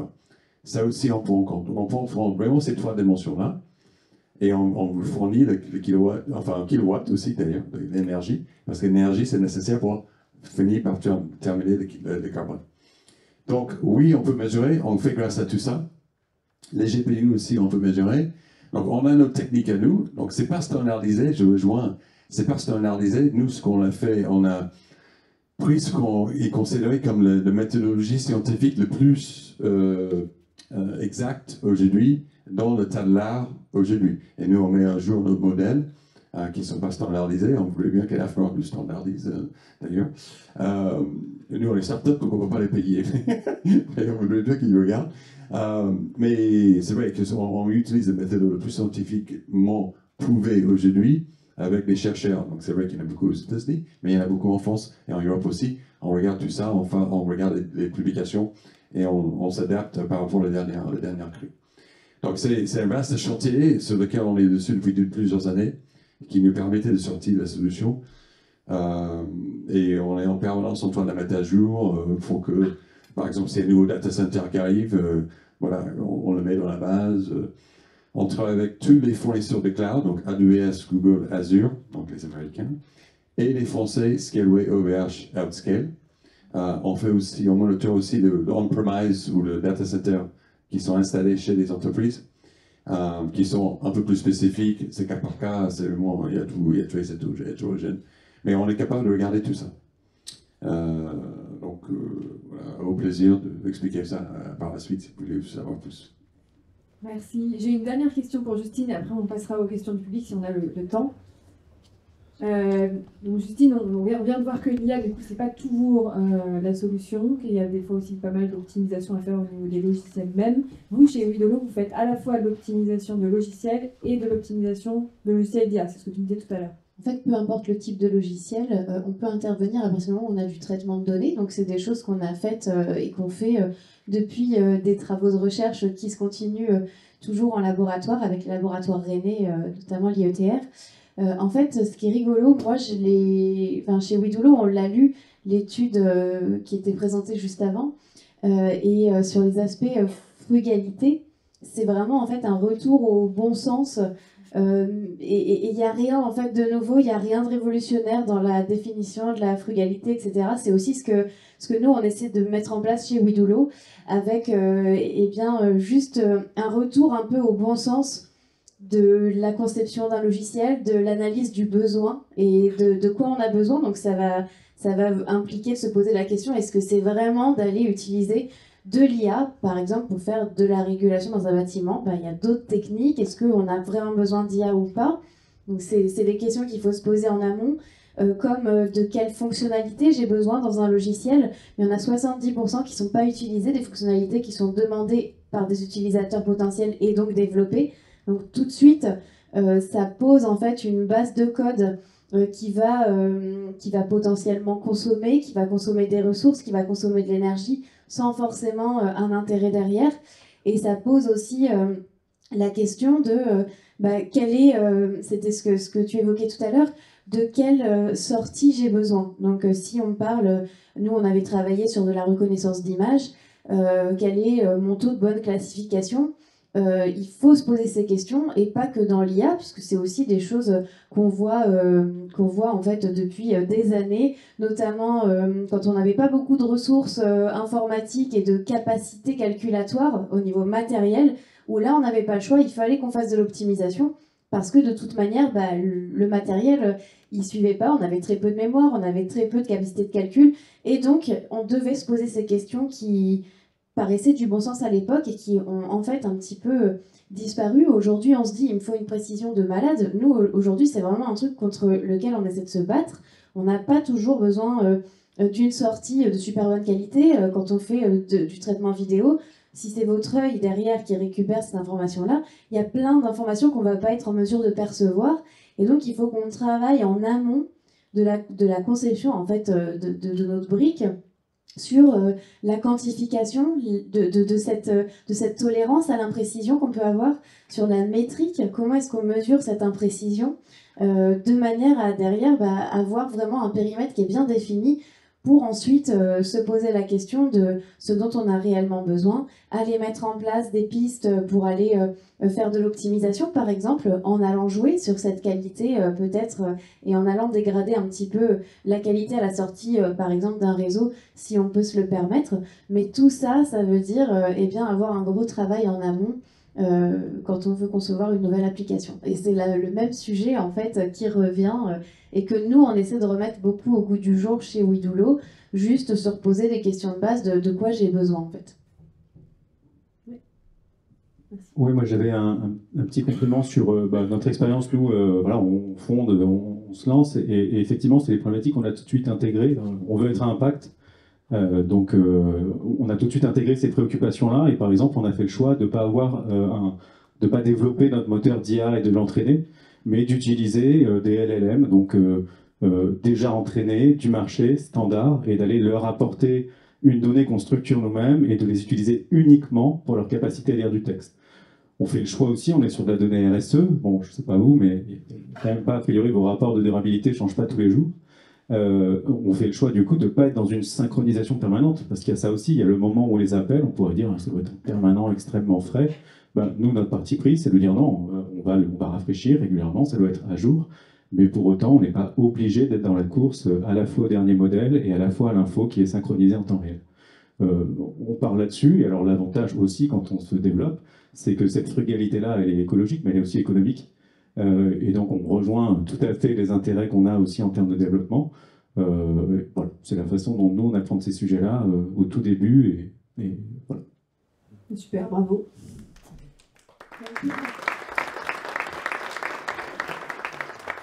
Est-ce que vous avez des questions?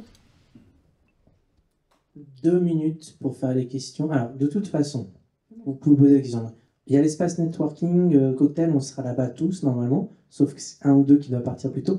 Vous pourrez faire des prolongations de questions là-bas, mais vous pouvez poser des questions. Oui. Alors, c'est ça, du coup, le micro. Alors, ça se lance. Hein. Je ne sais pas s'il a allumé le micro. Ah, comment on l'allume? C'est automatique? Ok. Vous l'entendez? Vous m'entendez?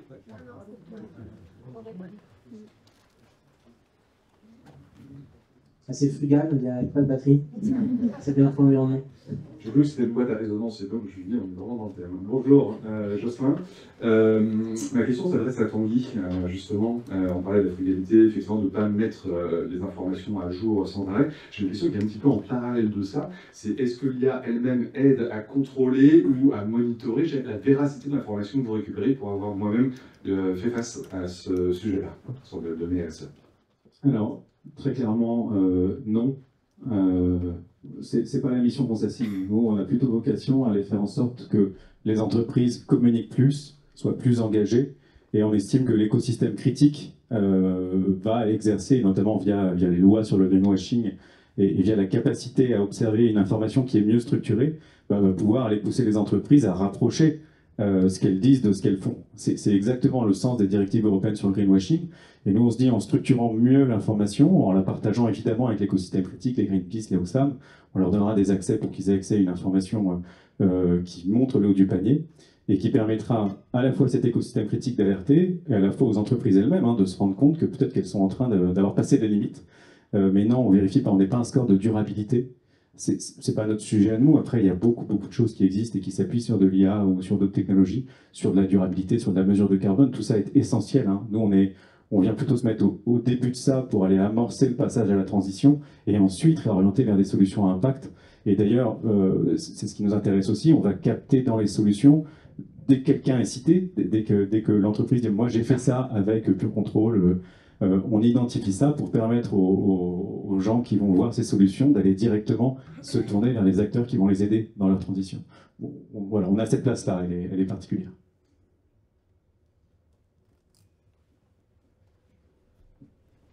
Une dernière question peut-être?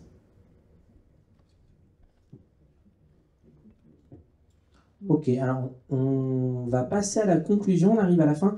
N'oubliez pas, juste après la conclusion, il y aura la remise des lots pour le quiz de tout début. Les 3 premiers auront un lot et on va inviter Olivier pour la conclusion.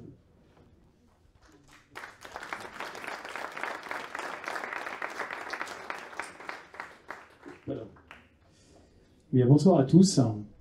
J'ai le plaisir effectivement d'être le délégué régional de l'APEC Bretagne. Et à ce titre, eh bien, je vais vous confirmer que nous sommes presque arrivés à la conclusion de cette conférence. Alors un moment qui, j'espère en tout cas, aura été particulièrement enrichissant pour vous. En tout cas, il l'a été pour moi, vraiment, c'est une immersion passionnante, avec l'aide eh bien de deux brillants esprits que je tiens à remercier. Merci Caroline. Et merci Pierre pour la pertinence de vos propos, la mise en perspective de ces enjeux. Et on voit bien, j'ai envie de dire plus que jamais, la nécessité que bien, nous avons de transformer certaines de nos craintes en opportunités. L'IA génère, on l'a vu, de nouvelles carrières, de nouvelles perspectives professionnelles, mais aussi des postes qui requièrent interaction humaine, ce que j'ai compris, l'imagination, la créativité. Et finalement, ce sont là des qualités qui sont typiquement humaines, que, bien, a priori, la technologie ne peut pas complètement remplacer, heureusement. Une IA, on l'a entendu, on l'a vu, Pierre l'a dit, qui va jouer un rôle central dans le développement économique et technologique des entreprises et de nos sociétés. Mais j'ai entendu également, et c'est important, et comme j'avais déjà eu la chance de rencontrer Pierre, c'est un élément qu'il nous avait déjà indiqué, déjà sensibilisé, mais cette IA, elle ne peut ou ne doit, en tout cas, on l'a bien compris, le faire sans une prise en considération, en tout cas, d'un cadre éthique solide. Et je retiens tes propos sur ce sujet. Et sans se conjuguer non plus, et là, pour le coup, on a vraiment des acteurs de premier ordre avec les impératifs de la transition écologique et énergétique. Et c'était effectivement aujourd'hui important pour nous de démontrer la compatibilité des deux. Et je crois que vous êtes à ce titre aussi de vivants exemples. Merci. Donc c'est ma transition et je vous remercie donc également entrepreneurs, start-upers, Darine, Justine, Enora, Tanguy, Nicolas, vous nous avez permis effectivement cette immersion dans vos univers avec vous dans cet environnement au cœur de vos préoccupations et de vos raisons d'être avec ce fameux fil conducteur qui est la Terre de œufs.